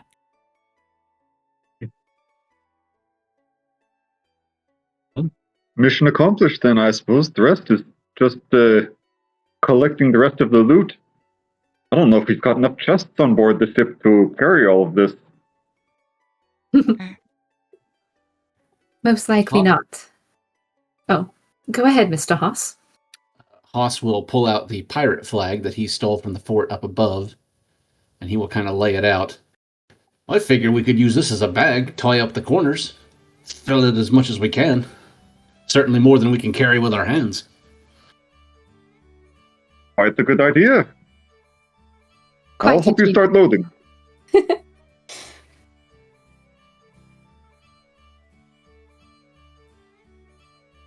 So, as you all go to loot, you are welcome to roll investigation checks and see if you find anything specifically of interest. I'm gonna inspire that investigation because I don't think I'll have another chance to roll for something after this. So Okay.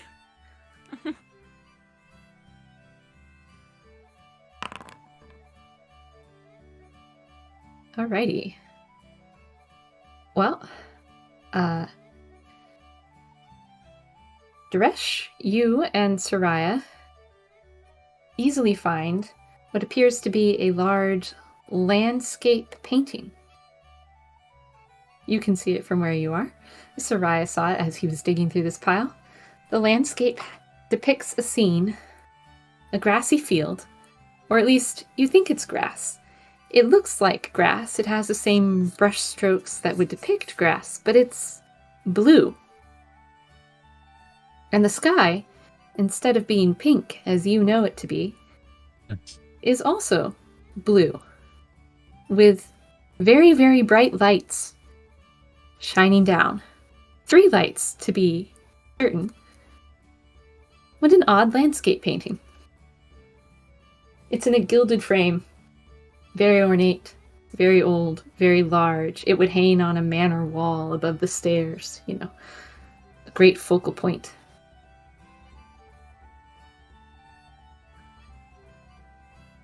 What odd artistic choices. Well, rich people do pay a lot for strange things. Modern art.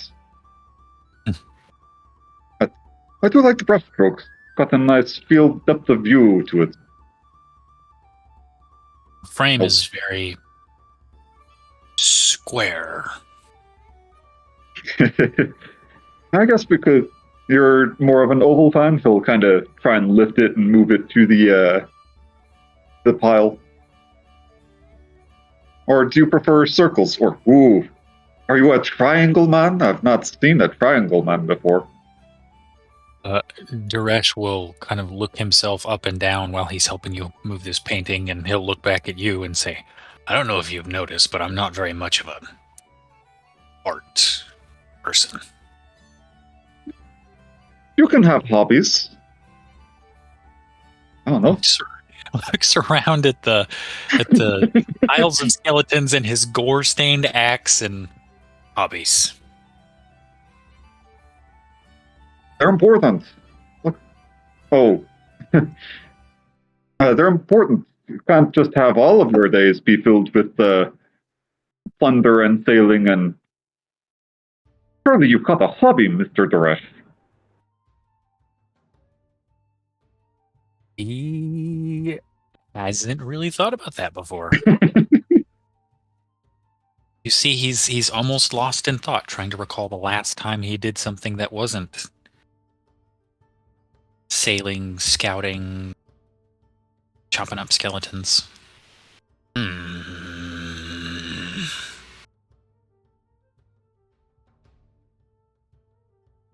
Well, you did me a good service during that last fight. I think it was you and your words that helped me break the curse. Perhaps in return, I can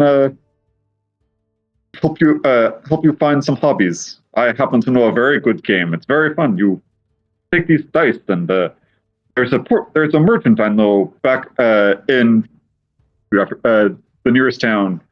There's a merchant that I know.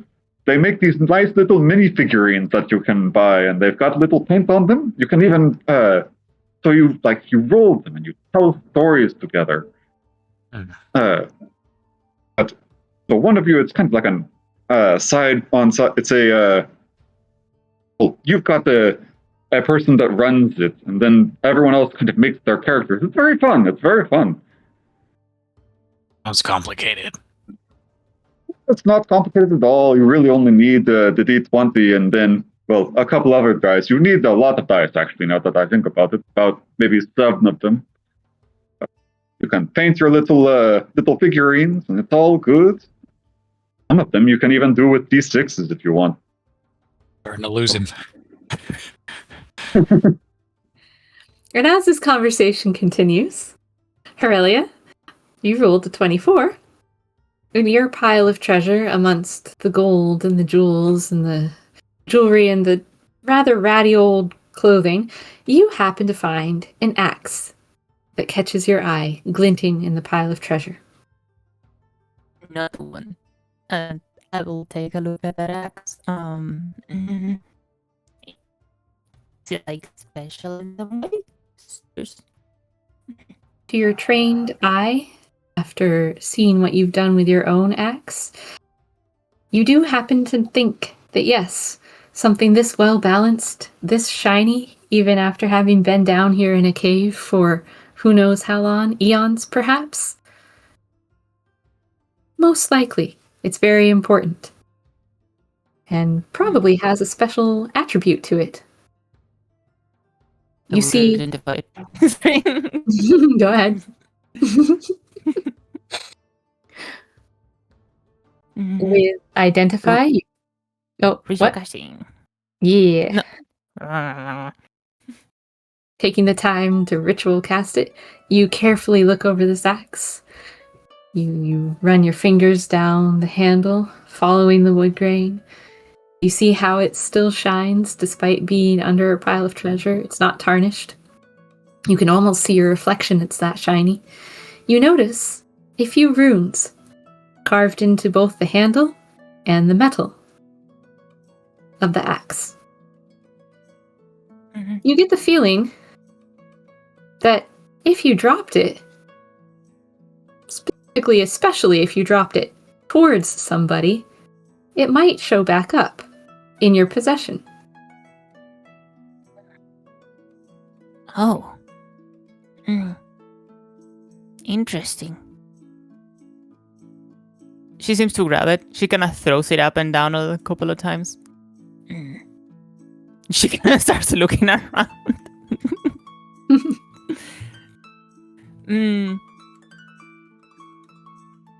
It feels good in your hand. It's well balanced. It's easy to catch when it comes back towards you. Aurelia will look past the stalactite and see Bumbles me. She's gonna grab the hatchet and throw it, but trying not to hit him. She's trying to throw it with enough force to almost land near him. Okay. You want to make an attack? Sure. Oh.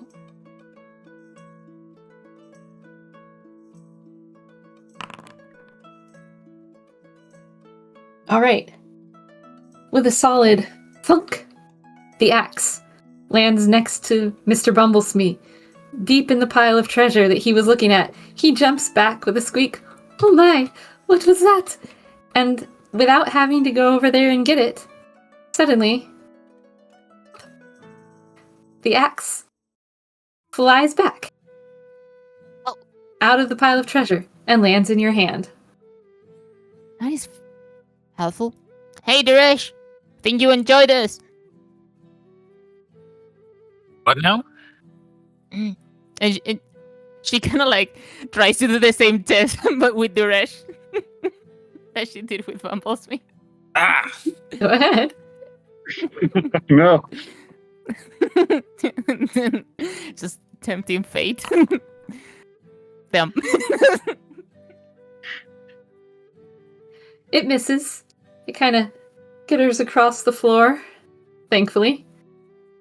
And it takes it a little moment longer, but eventually it whoop, whoop, whoop, whoop, whoop, comes back and lands in your hand. What do you think? She shows it to him. Well, I think that might be useful. Perhaps if we threw it at things that weren't us. Yeah, Well- did you have to throw it at us? But I had to exemplify. Oh, okay. Oh, Practice. She holds the axe up to you.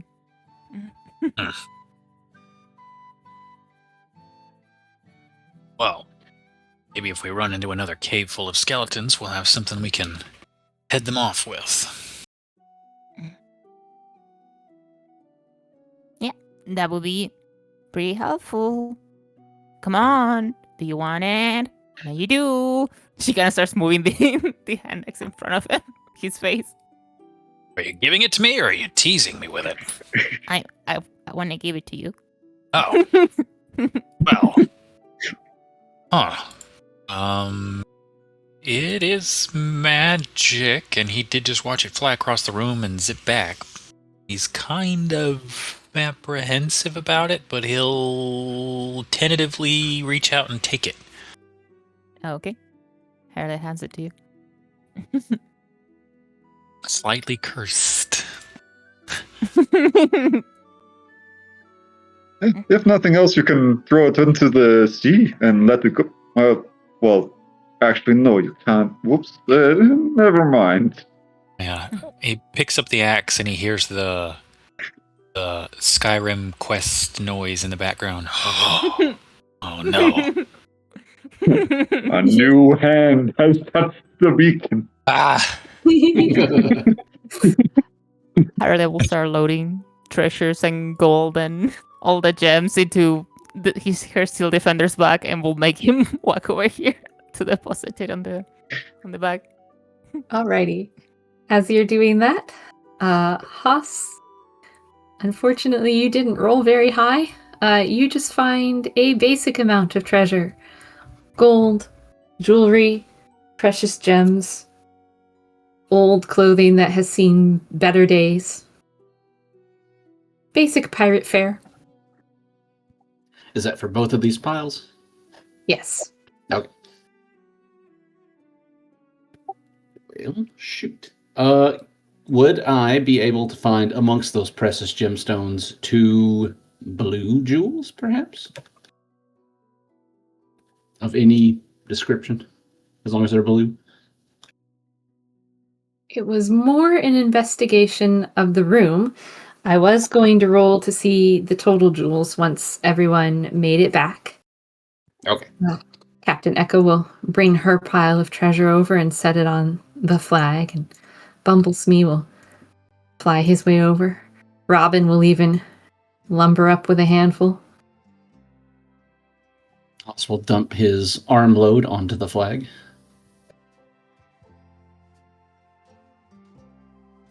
Alrighty. That's a weird Peyton. It is very weird. Blue skies. Where's the thought? And these lights on there, I don't know what they mean, but perhaps one's fanciful imagination.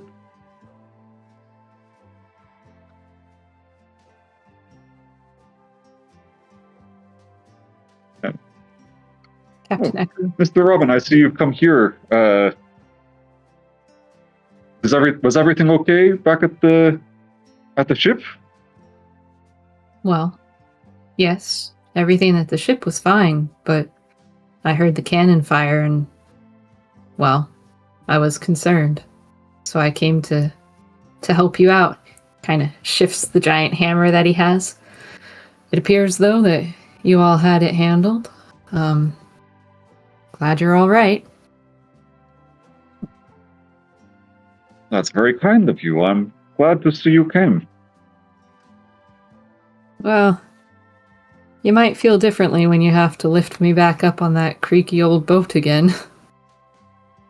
Well, we'll have to. Yes, we'll cross that bridge when you come to it. Here, I've got some treasure.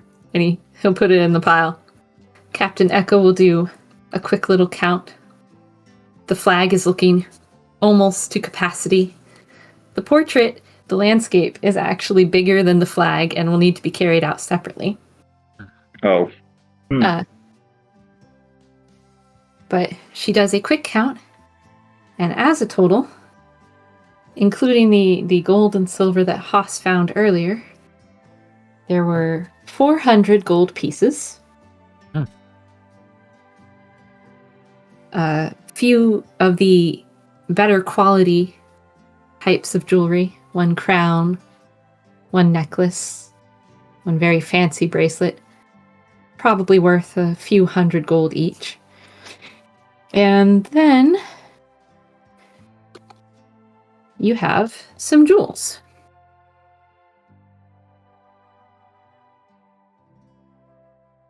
Let me roll for those jewels. You have 10 precious gemstones. And out of those 10, 2 of them are blue.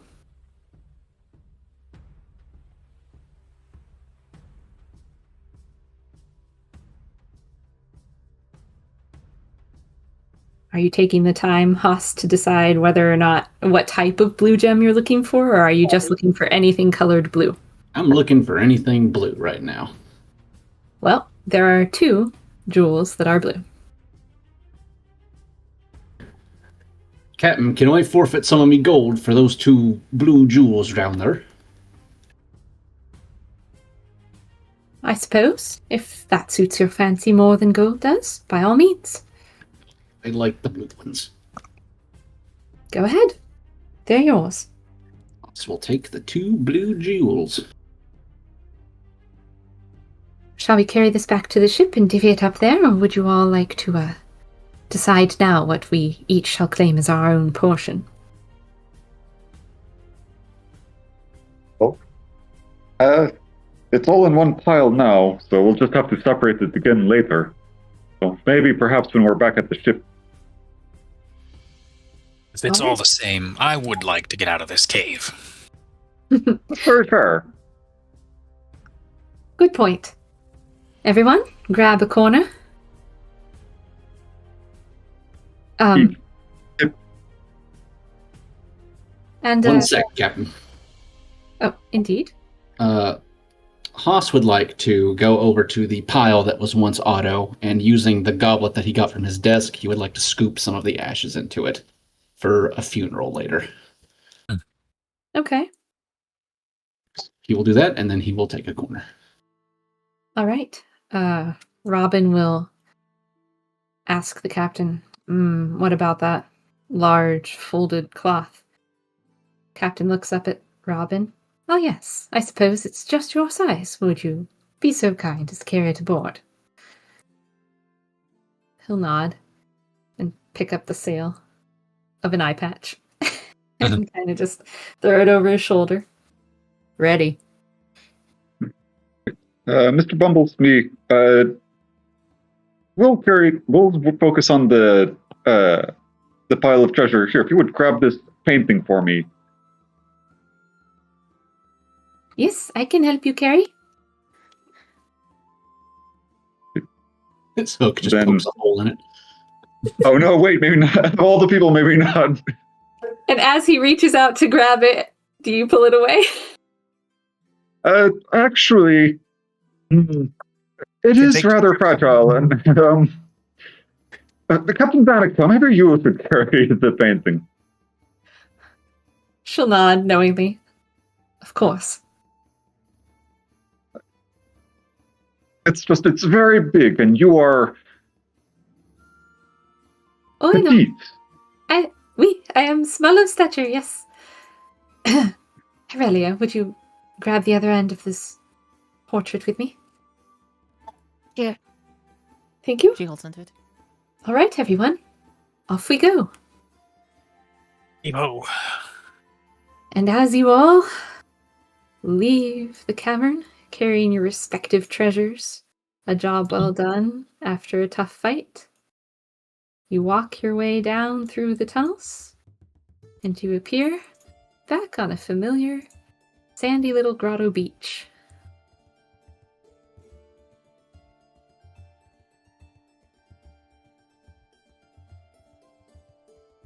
All of you back here as a group. I'm carrying painting. Okay. Well, what would be the easiest way to get this over that boat? 'Cause Oh, did we say that this was climbable? This is climbable, but it is a little bit trickier than it was to go up the path of rubble here. It's a little bit steeper. There are handholds, but carrying something might be a little tricky. And as Maybe we'll do down something here, about it. Oh, sorry. Oh. Interrupted. oh no, you're good. Does the sandy spots down here, does that connect? Is there a gap along that to get to this part of the beach? The cliff on this side actually went all the way up to the top of the poop deck. And so there was no actual underneath part to crawl through. Okay. Captain says, well, some of us, I suppose, could fly over, but might be a bit unwieldy, since it's just really the three of us. I don't suppose we could get one of the ladders from, perhaps, the old boat and push it over the side and carry things up carefully that way. Third, besides the ladder to go to the second floor, did you see any? I don't recall if we saw any. I still have But the that pull would work system. perfectly. Yeah. That could work. Yes, Or your little spring-back boots. You could have that to hop up Robin.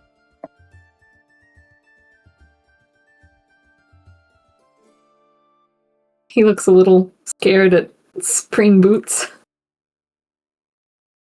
No worries, they're very safe. They just made me jump 30 feet up in the air.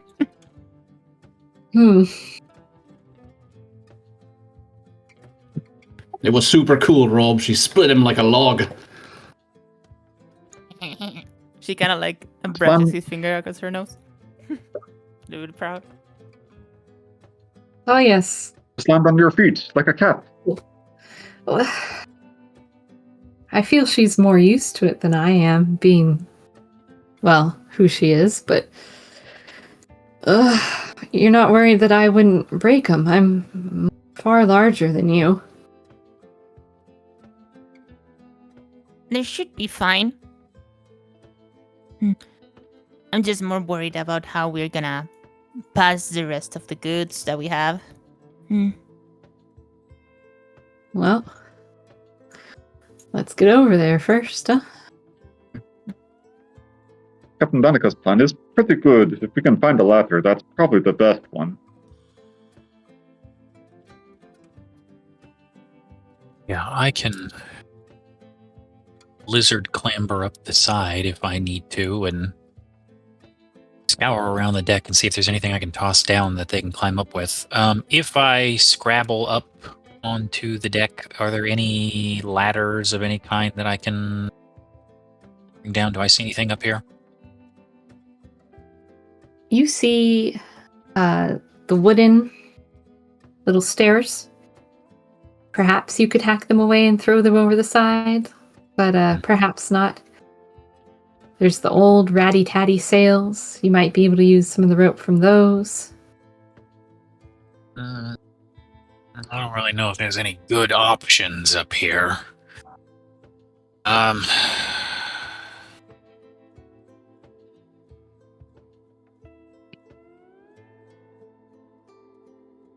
Worst case scenario, I can climb up and bring every single gold piece up one at a time. It'll take some time. We just need to get everybody else over this thing. Yeah. Well, Or I haven't kind of flown up to... So go ahead.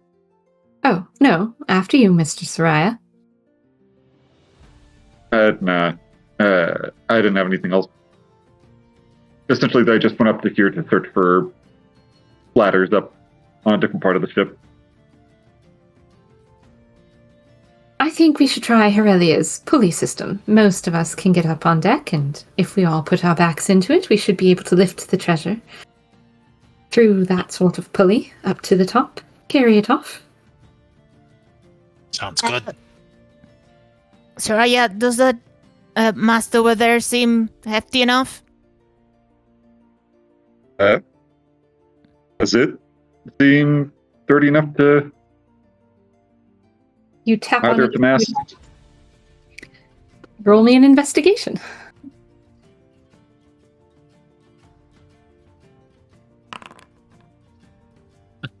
You tap on it a few times. It's a little bit weak, but you think if you tied the rope in just the right place, not on one of the weak spots, it would probably suffice for a couple of trips up and down on a pulley. If we're careful about it, we can use this one. But perhaps not too many times, but we can do it.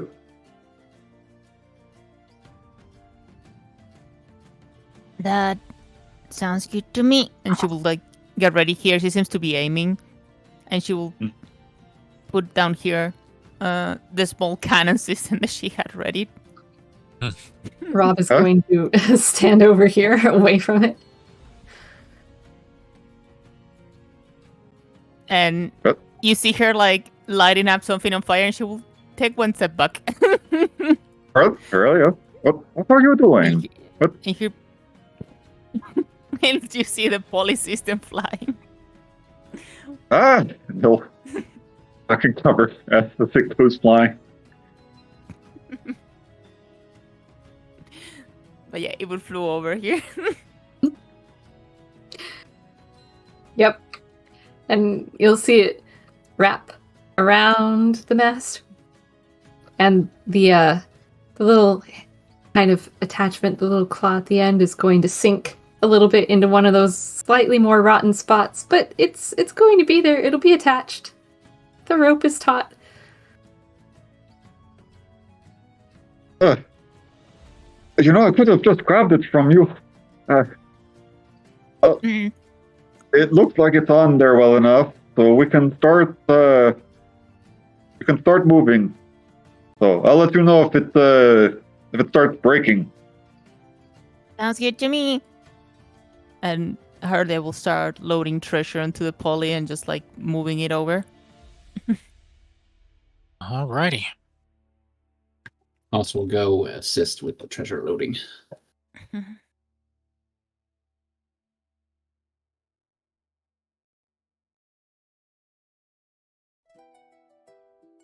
All right. And as you tie the corners of the flag to the rope, so that it's secure and won't leak too much gold and jewels out. Everyone will heave ho and attempt to pull it up. Give me some strength checks, those of you who are pulling.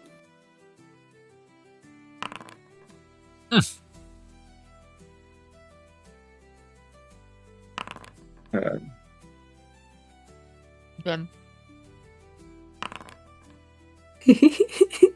Incredible. I love the dice. They're so funny. Or just straight strength, not athletics. No.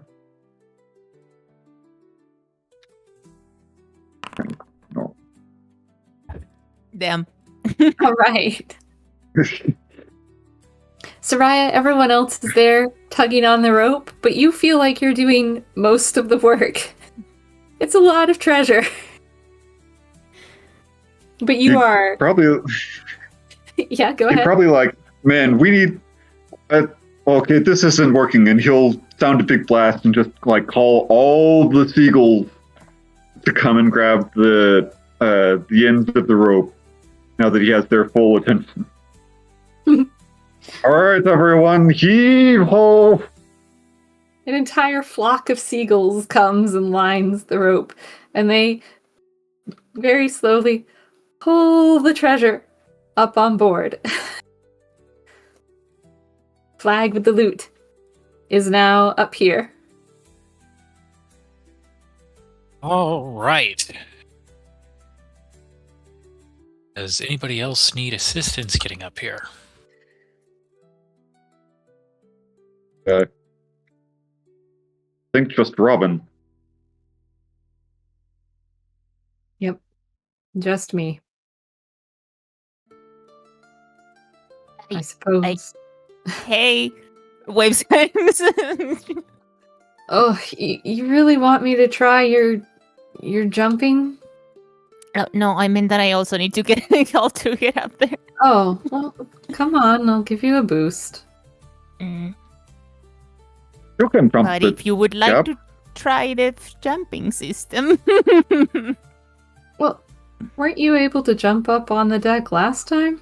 As he bends down to offer you his hands for a little footrest. She puts her feet in there. Yeah, I mean, sure, but I was wondering if you could jump up there. Well,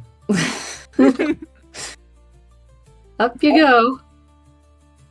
Haas will hold on to the side with his lower hands and then bend down and reach towards Rob. Harley will help.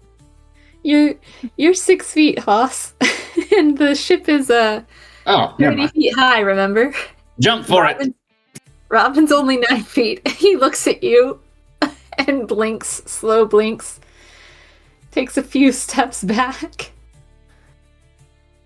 and rushes forward to try and jump for it.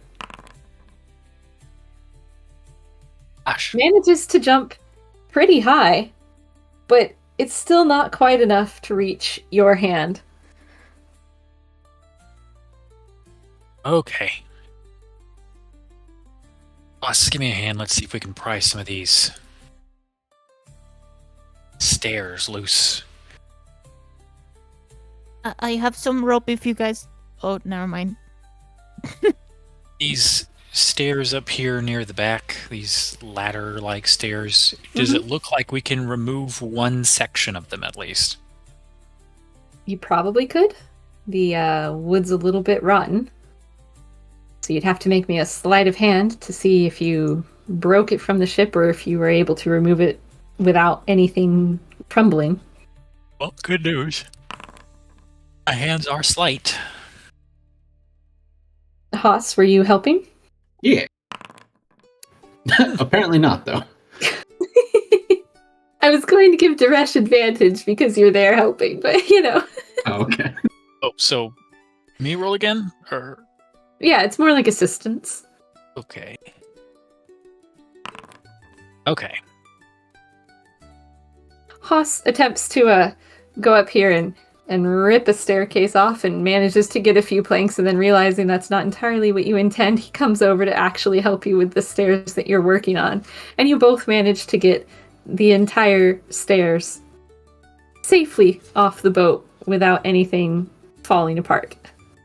Okay, and I sort of leading it over to the edge. We sort of drape it down the side, and all right, Robin, prop this one up against the side of the boat and see if that'll get you a little higher.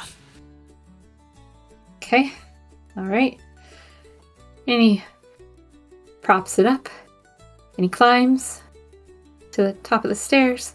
He's about 2/3 of the way up the boat now. And we do have some rope, right? Yes. All right. I've got 50 feet. Aurelia has 50 feet. 50 feet's more than enough. I take one end of the rope, give Haas the other end of the rope. I brace against my side, and we kind of loop it down over the side and tell Robin, loop this under your arms. Mm-hmm. Got it. And I'm going to start walking backwards.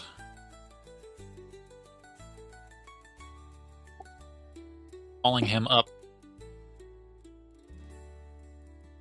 How about you guys make me some strength checks, and Robin will see if he can do some little sidewalking. With both of your powers combined, and with the extra boost from the stairs, Robin manages to walk high enough up that his fingers can grip the edge, and he'll heave himself on board. There. Thanks.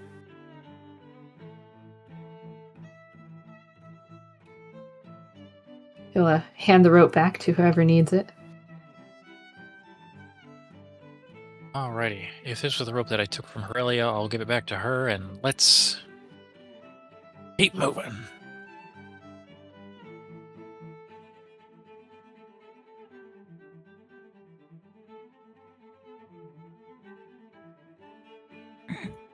Harla seems to examine the area where the thing impacted now up close. Kinda proud. It definitely had the power and strength you intended it to have. Oh, it seems to have latched on pretty well. That's good. She continues. I'd help us get the rest of the treasure if we make a second trip. Do you mean going back into the cavern and collecting more? I don't see why not, unless we are on a timetable. Well, Or you're worried about the curse. I'm more worried about our cargo hold. We don't have that much space. Destiny is a good ship, but she is not entirely large. Fair enough. We can always... The gold is hopefully not going anywhere. We could just come back on a different day. Always true. We know where the island is. I presume few others do. Exactly. For now, I say let's load it onto the boat and see where we're at. Sounds good to me. Yes. Aye, aye.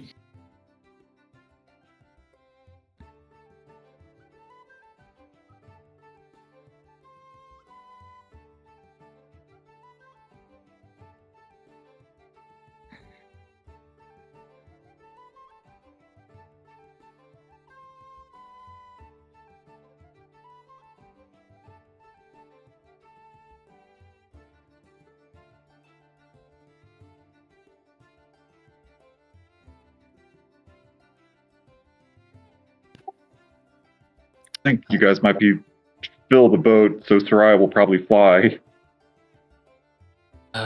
Yes. Duresh will probably swim his way out of the cavern, because the last thing we want to do is load all this hard-earned gold into the rowboat and then tip it over. So The captain and Mr. Bumblesmee will also fly back.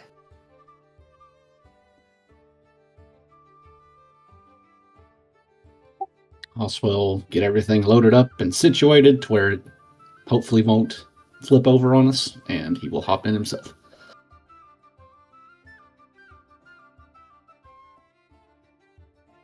Oh wait, I should probably shove it off too, right? I'm swimming. I can shove it off. Oh, okay. Alrighty.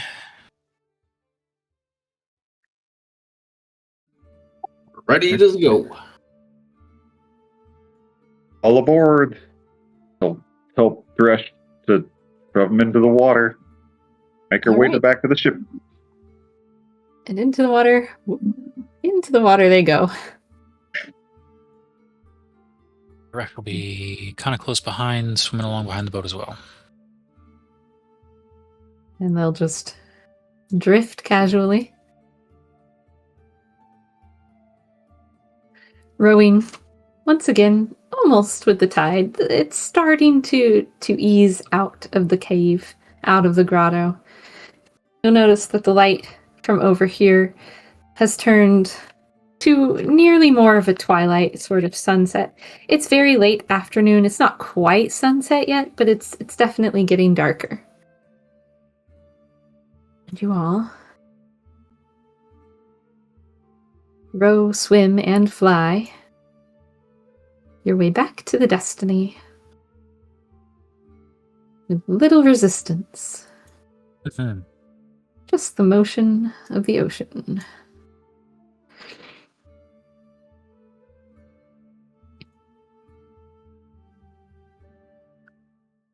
And you find yourself back at the Destiny.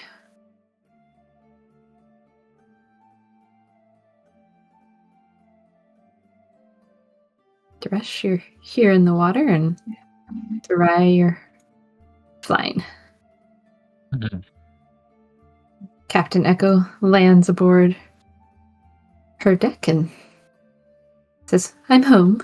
Mr. Bumblesmee will land aboard as well.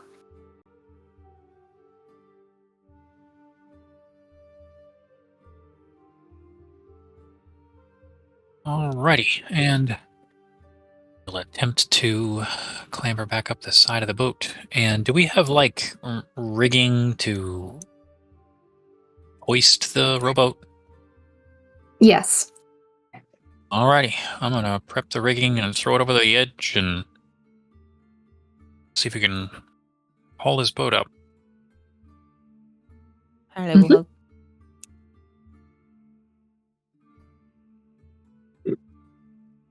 Robin will help pull on the little pulley system that uses the rigging to lift the boat out of the water after stowing the oars away. Hoss will assist with whatever the step of the process is. I'm not a ship-savvy person. With all of your help combined, you easily get the little rowboat back up and tied down to the side of the boat where it belongs. And Robin stands inside and lifts the eye patch sail over the edge. Alrighty. Well, let's go tell Bill the good news. He'll heave the treasured flag over the edge. Hoss And will take it from him and set it aside. he'll hand the rather large landscape painting over the edge. Mm-hmm. We'll grab that as well and set it aside. And then he'll get himself over the edge. All right. There you go.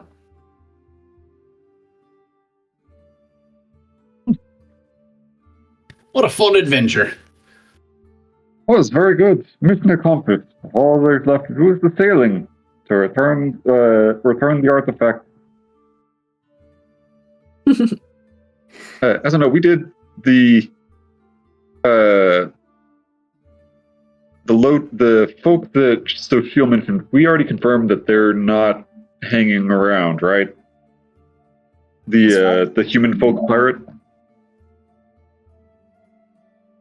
Or did I? The rival, you mean? Rival, yeah. I believe. So Sheil gave Haas a little more information on that. Okay, that we don't know. Okay. couldn't remember if that was... I told him at the meeting whenever he came clean and said that he talked to her that they're lurking around, but that we're going to run into trouble regardless. Like, that's a given, is what she told him. And, but we can lessen it if we keep using the map and compass. So that's kind of a judgment call for the group above board, if we want to keep using that stuff or just jump straight in.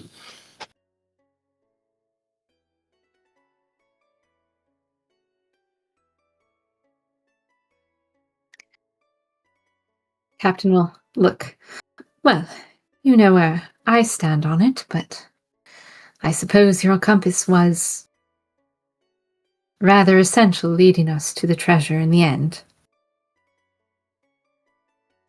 Well, I think the compass is still kind of a bit sketchy, but I do trust me map, so I'll give it a look over when the sun gets a bit lower, and then we'll make an informed decision then, perhaps. I think that's wise.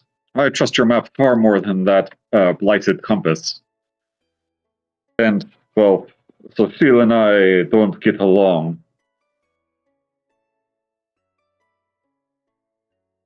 So anything to disregard her help, I think, is more than enough for me.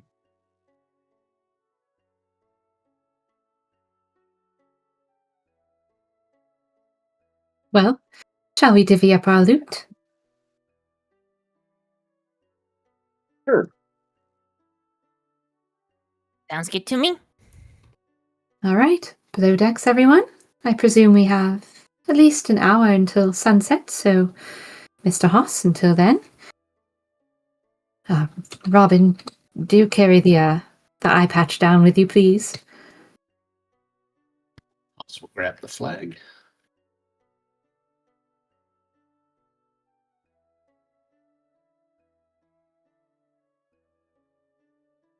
And he'll hold the hatch open for Rob, since he's got the bigger haul. We'll kind of one end down the stairs and then stuff the rest down and go down after it and pull it off to the side. He'll try and neatly fold it into this corner. And then he'll go and sit cross-legged on the floor.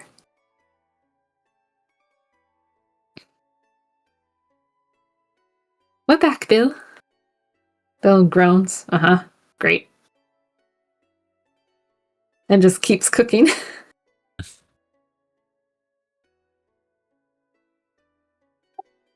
Where do you want the flag, Captain? Oh, right here on the table, please. Spread it out so we can all see. Haas will untie it and carefully let the edges fall down so it doesn't spill all over the floor. And there's our mountain of treasure. Alrighty. You have a mountain of treasure on the table. It looks just like it did in the cave. Just It's alive. smaller. Barely scaled down. Oh no, I've seen this movie before. The treasure of scaling.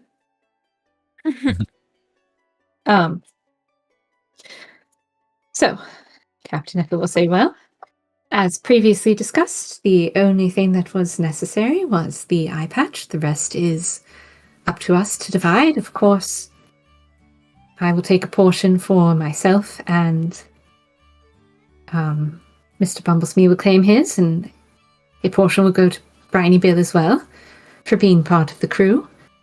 And the rest of you are welcome to divvy it up. And she will take a small portion from the excess that she brought over and give that out to her immediate crew members. And you guys are welcome to divvy up the rest of it, which would be the 400 gold and the 200 to 300 gold worth of jewelry, the 3 pieces of jewelry, and the 10 different jewels.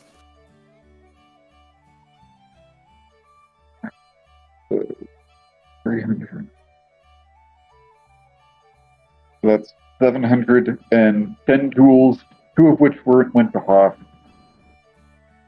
So if it's maxed out on that one, just qualify. I mean, we just split the rest of the jewels evenly.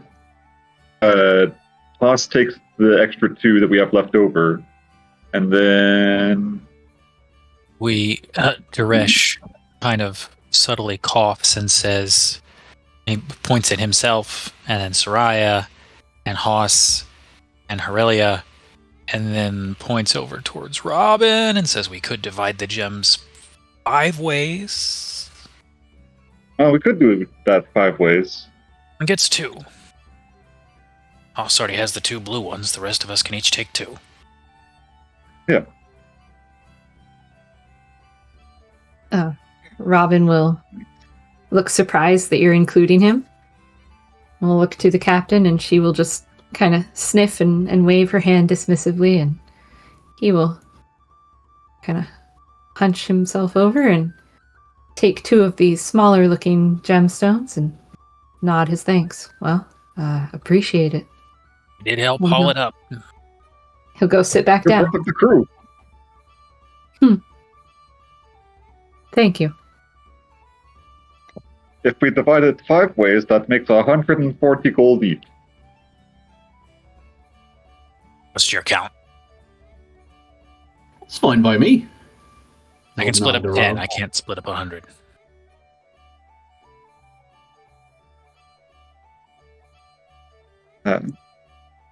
That's supposing that it's 300. If it's 2 to 300 gold pieces worth of jewelry, what is that? It's each piece of jewelry is worth about 100 gold. Okay. So the crown and the necklace and the bracelet, you estimate, would be worth about 100, but you would really need to take them to someone who could appraise them before you got a final, judgment on that. Okay. So if it's 400 free gold, okay. So those are locked into blocks.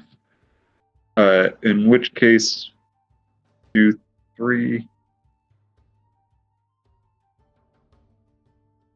We do 4. We could do me, the red Haas, and Aurelia each get the 100 gold pieces. Then Mr. Robin gets 1 of these pieces of jewelry, and then we've got these last 2 pieces of jewelry left. Rob, take the crown. Does anyone have any objections on me taking the crown? Does it match his eyes? Well, you look in his eyes, you see they're kind of that steely blue-gray. The crown is rather golden. But maybe some of the gems would reflect the blue-gray that's in his eyes, yeah? I think it Okay. would match. I think fits with your hair and general demeanor. I imagine like a King Arthur's circlet or a diadem style thing. He nods. All right, crown it is. And he'll come over and collect it and take it back. Thanks Crown again. King. Sorry. Haas will jokingly yell, speech! Speed.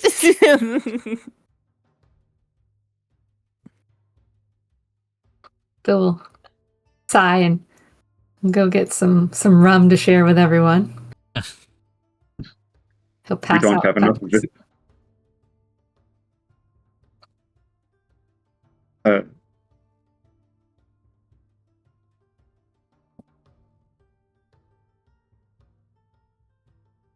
Well, I should have enough.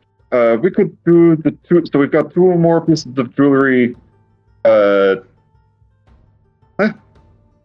mean, we can just have them together and see what we have as far as appraisal go once we get back to the town. But I don't particularly need these. So if anyone is in need of gold, they're free to take.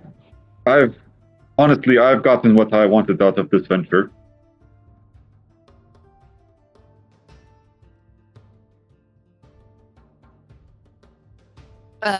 Excuse me, with the math would be 100 pieces for each. Is that the divide we were doing initially? So it goes up. If it goes 100 pieces for, so Danica Danica and all the other crew members took their share. So we split the 400. So 100 goes to Soraya, to Duresh, to Haas, and to Aurelia. And then each of the gold of the jewelry is each worth 100, in which there's 3 pieces. So if Robin gets one item of jewelry, that's 100 gold pieces effectively, judging by what he guesses it's worth, which leaves us with 2 items of jewelry, each worth 100 pieces.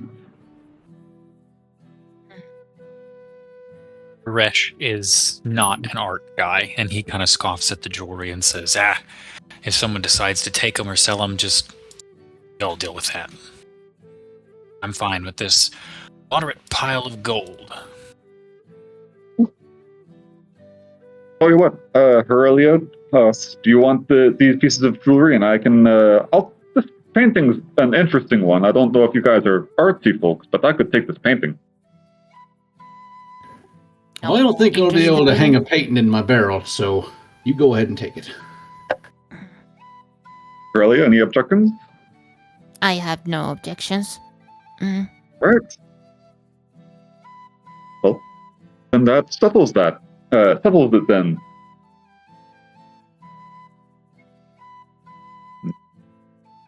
Have everyone's pieces of their gold over to them. Yeah, because that should be pretty even. So Gresh gets a nice fancy axe. Haas gets a even amount of gold. And we also get the flag. Yeah, I think that should mostly do it. Let's give it to me.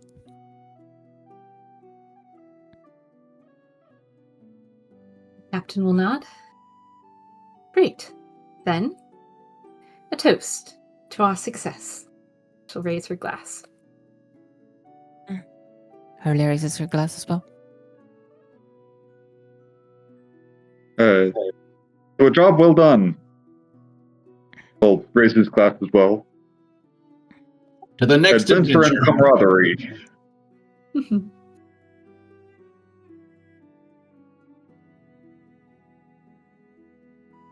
Huzzah! Huzzah!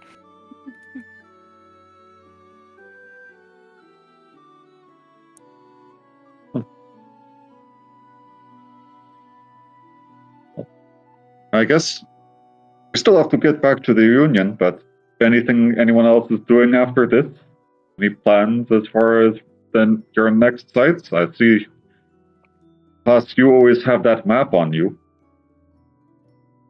Just follow where the map leads. Oh, I figure I'll maybe rest for a day or two, and then one sunset, when I'm feeling the itch, I'll crack her open and see where I'm going next. Mm-hmm. Sounds interesting. How about you all? You staying on with the captain? I hadn't made strict plans, but perhaps. Otherwise, now that I've found freedom for my birds, I don't know. I honestly hadn't had a big plan for the next goings on, but what more I can see of the world is always the better for me.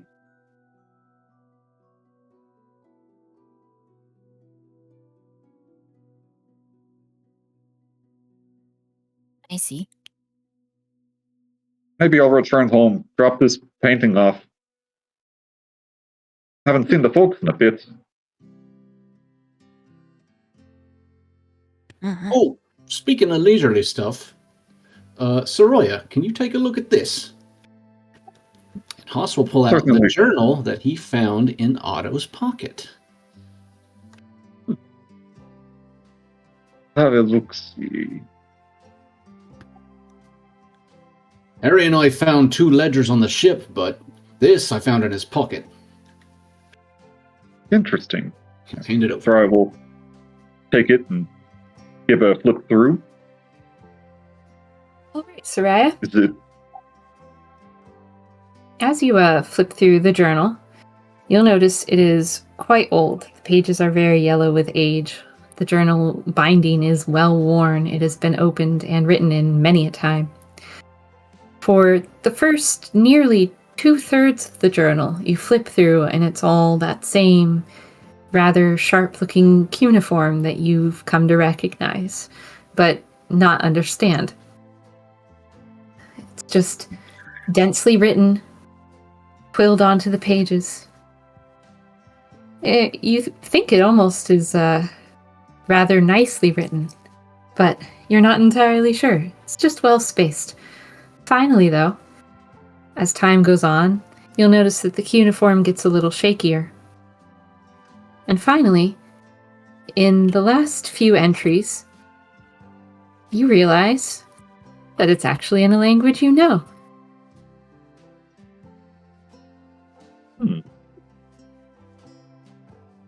The last few entries are written in common. Huh. Oh, monkeys. Well, that's interesting.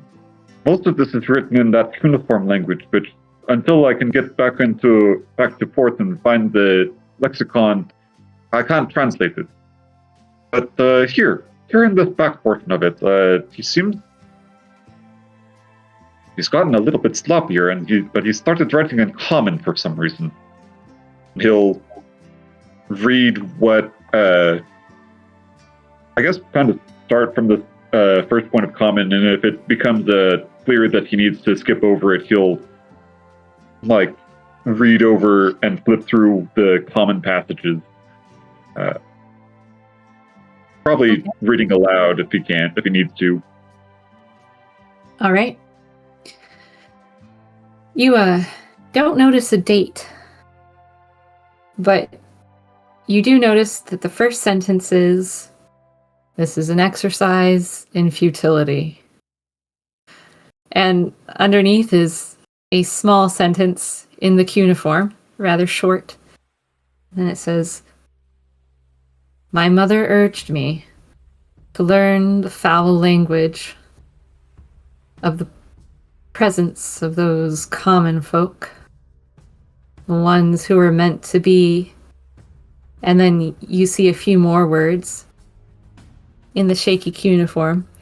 You assume that the shakiness is just from old age, not from any other thing. She wants me to keep a lower profile. I figure if the cuneiform words would have found me by now, then I would have been dead. But with my eye patch to see, I know they won't find me. That's not how I'll meet my end. I'm safe here from more of those same cuneiform words as before. For now, I'll write a few entries like this. Try to keep my brain fresh. It's rather boring having an island to myself, but I just have to bide my time until...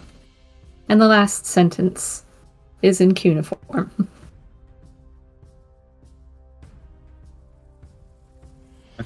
And that's what it says. Nothing else after that. That's the first entry. Oh, sorry.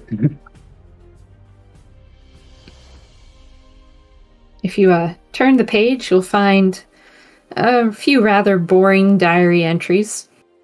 Talking about the weather, talking about the food. Flipping through, you see one that might be interesting.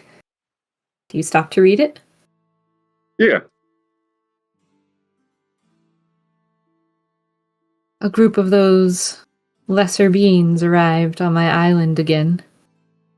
I think I've finally worked out in my experiments how to get them to serve me. It's nice to have a treasure that everyone comes to look for. It gives me plenty of fresh souls to play with, I suppose. What can I say? I am my mother's son.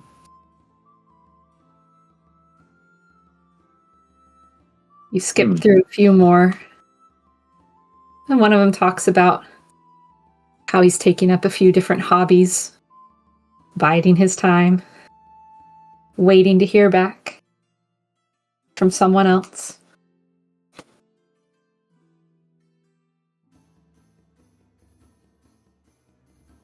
The last journal entry reads, well, as far as I can tell, from what I've heard on the winds and the waves, although none of my aunts or my mother has sent me any word,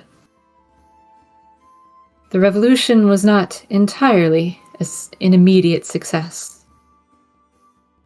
But if I keep waiting, and if we are patient, then one day, and that final sentence is written in cuneiform, and there the journal ends.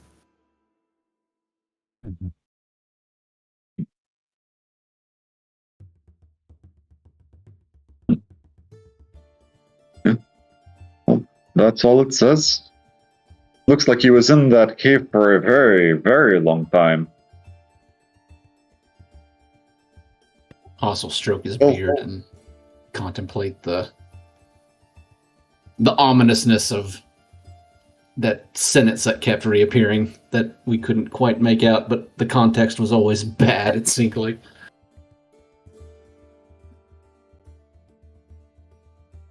If you don't mind, I might keep this and bring it once we get into port. I can start on deciphering it.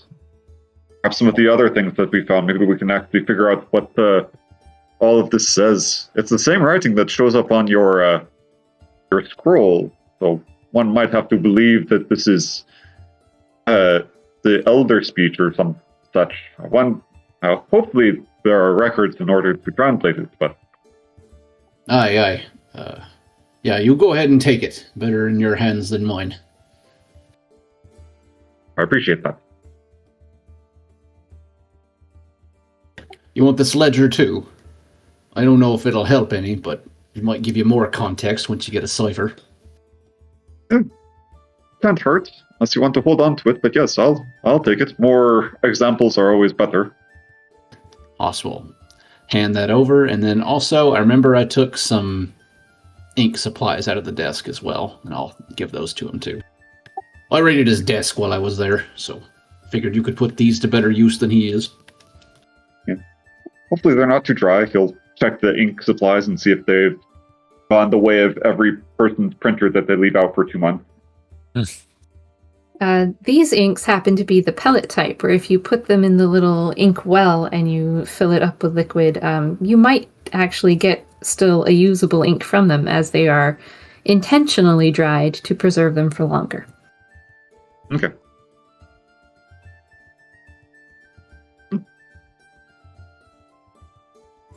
Yes, I think I can use all of these. Smile and pat him on the back. Glad to hear it.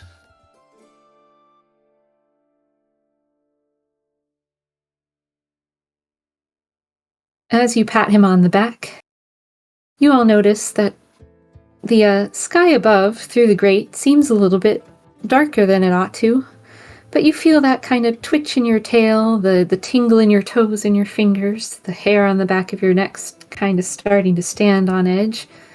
The winds of change are upon you, Haas. Oh, like it's about that time. I'm headed up top. Haas will excuse himself and go up top.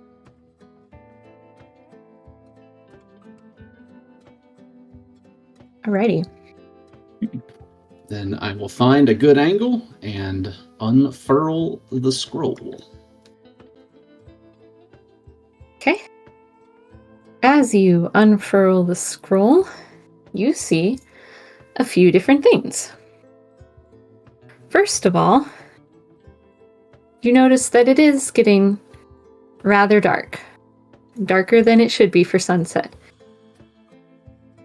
Second of all, compared to where you are on the map, and I'll show you the regional map. The destiny is up here, remember? Yoo-hoo. You see, off on the side, right about here, a dark spot. And you see, off on this side,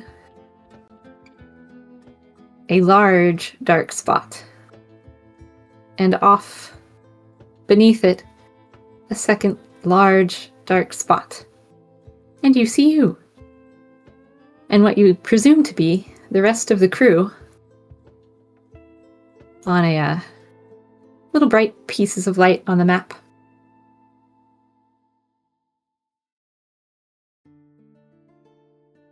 And the map very clearly will show you that you don't want to be here. In words he can understand. You will notice that this time the function of the map changes. Rather than showing you where you want to go, as the words, the cuneiform, quickly scroll by, scrolling in all those areas that I pointed out, you will notice that instead of showing you a distinct route to take in any direction, the darkness gets closer, and closer, until finally the lights on the destiny go out. And the cuneiform stops scrolling, and the map goes dark. An ultimatum, then.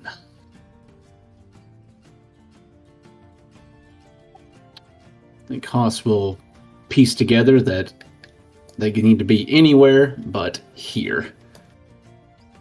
So he will furl the map back up. He will shout down through the hatch.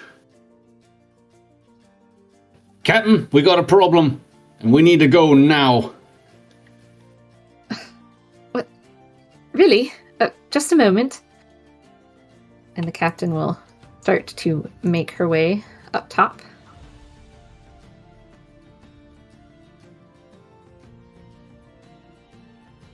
What is it? Captain, I saw on my map, to our northeast, we got a black spot. That's usually a sign of real bad trouble. But northwest and southwest, bearing in on us right now, are two big spots. And there's only two things that big that I can think of, and I don't want to be anywhere near them. Strong as they are. Captain nods. Wouldn't it be safer, though, to stay in a safe port as we are now? Somewhat? He will shake his head grimly. Map went dark. All three closed in, and every light on the map, me, you, Bumblesmee, Soraya, Harry, Daresh, Rob, everybody, all gone. Has this ever happened to your map before? Would it have? Admiral? Roll me a history.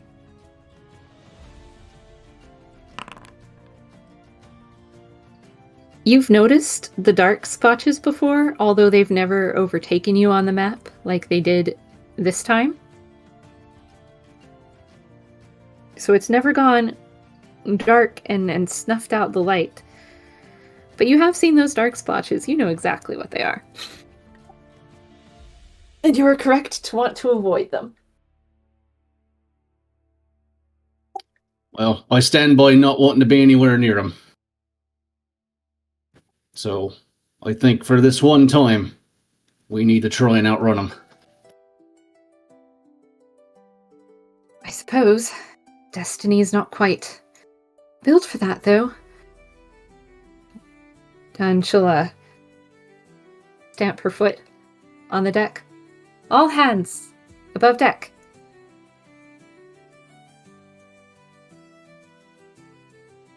On our way.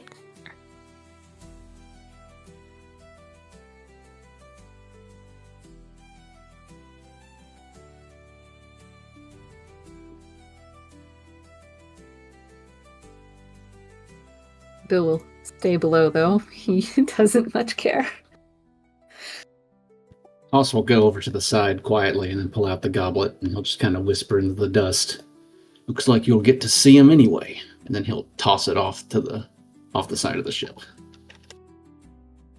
That will be all the funeral Otto gets. That's a very interesting choice. And with that, I'll call the session. We'll find out what happens next week. Okay. Good job, guys. Yay.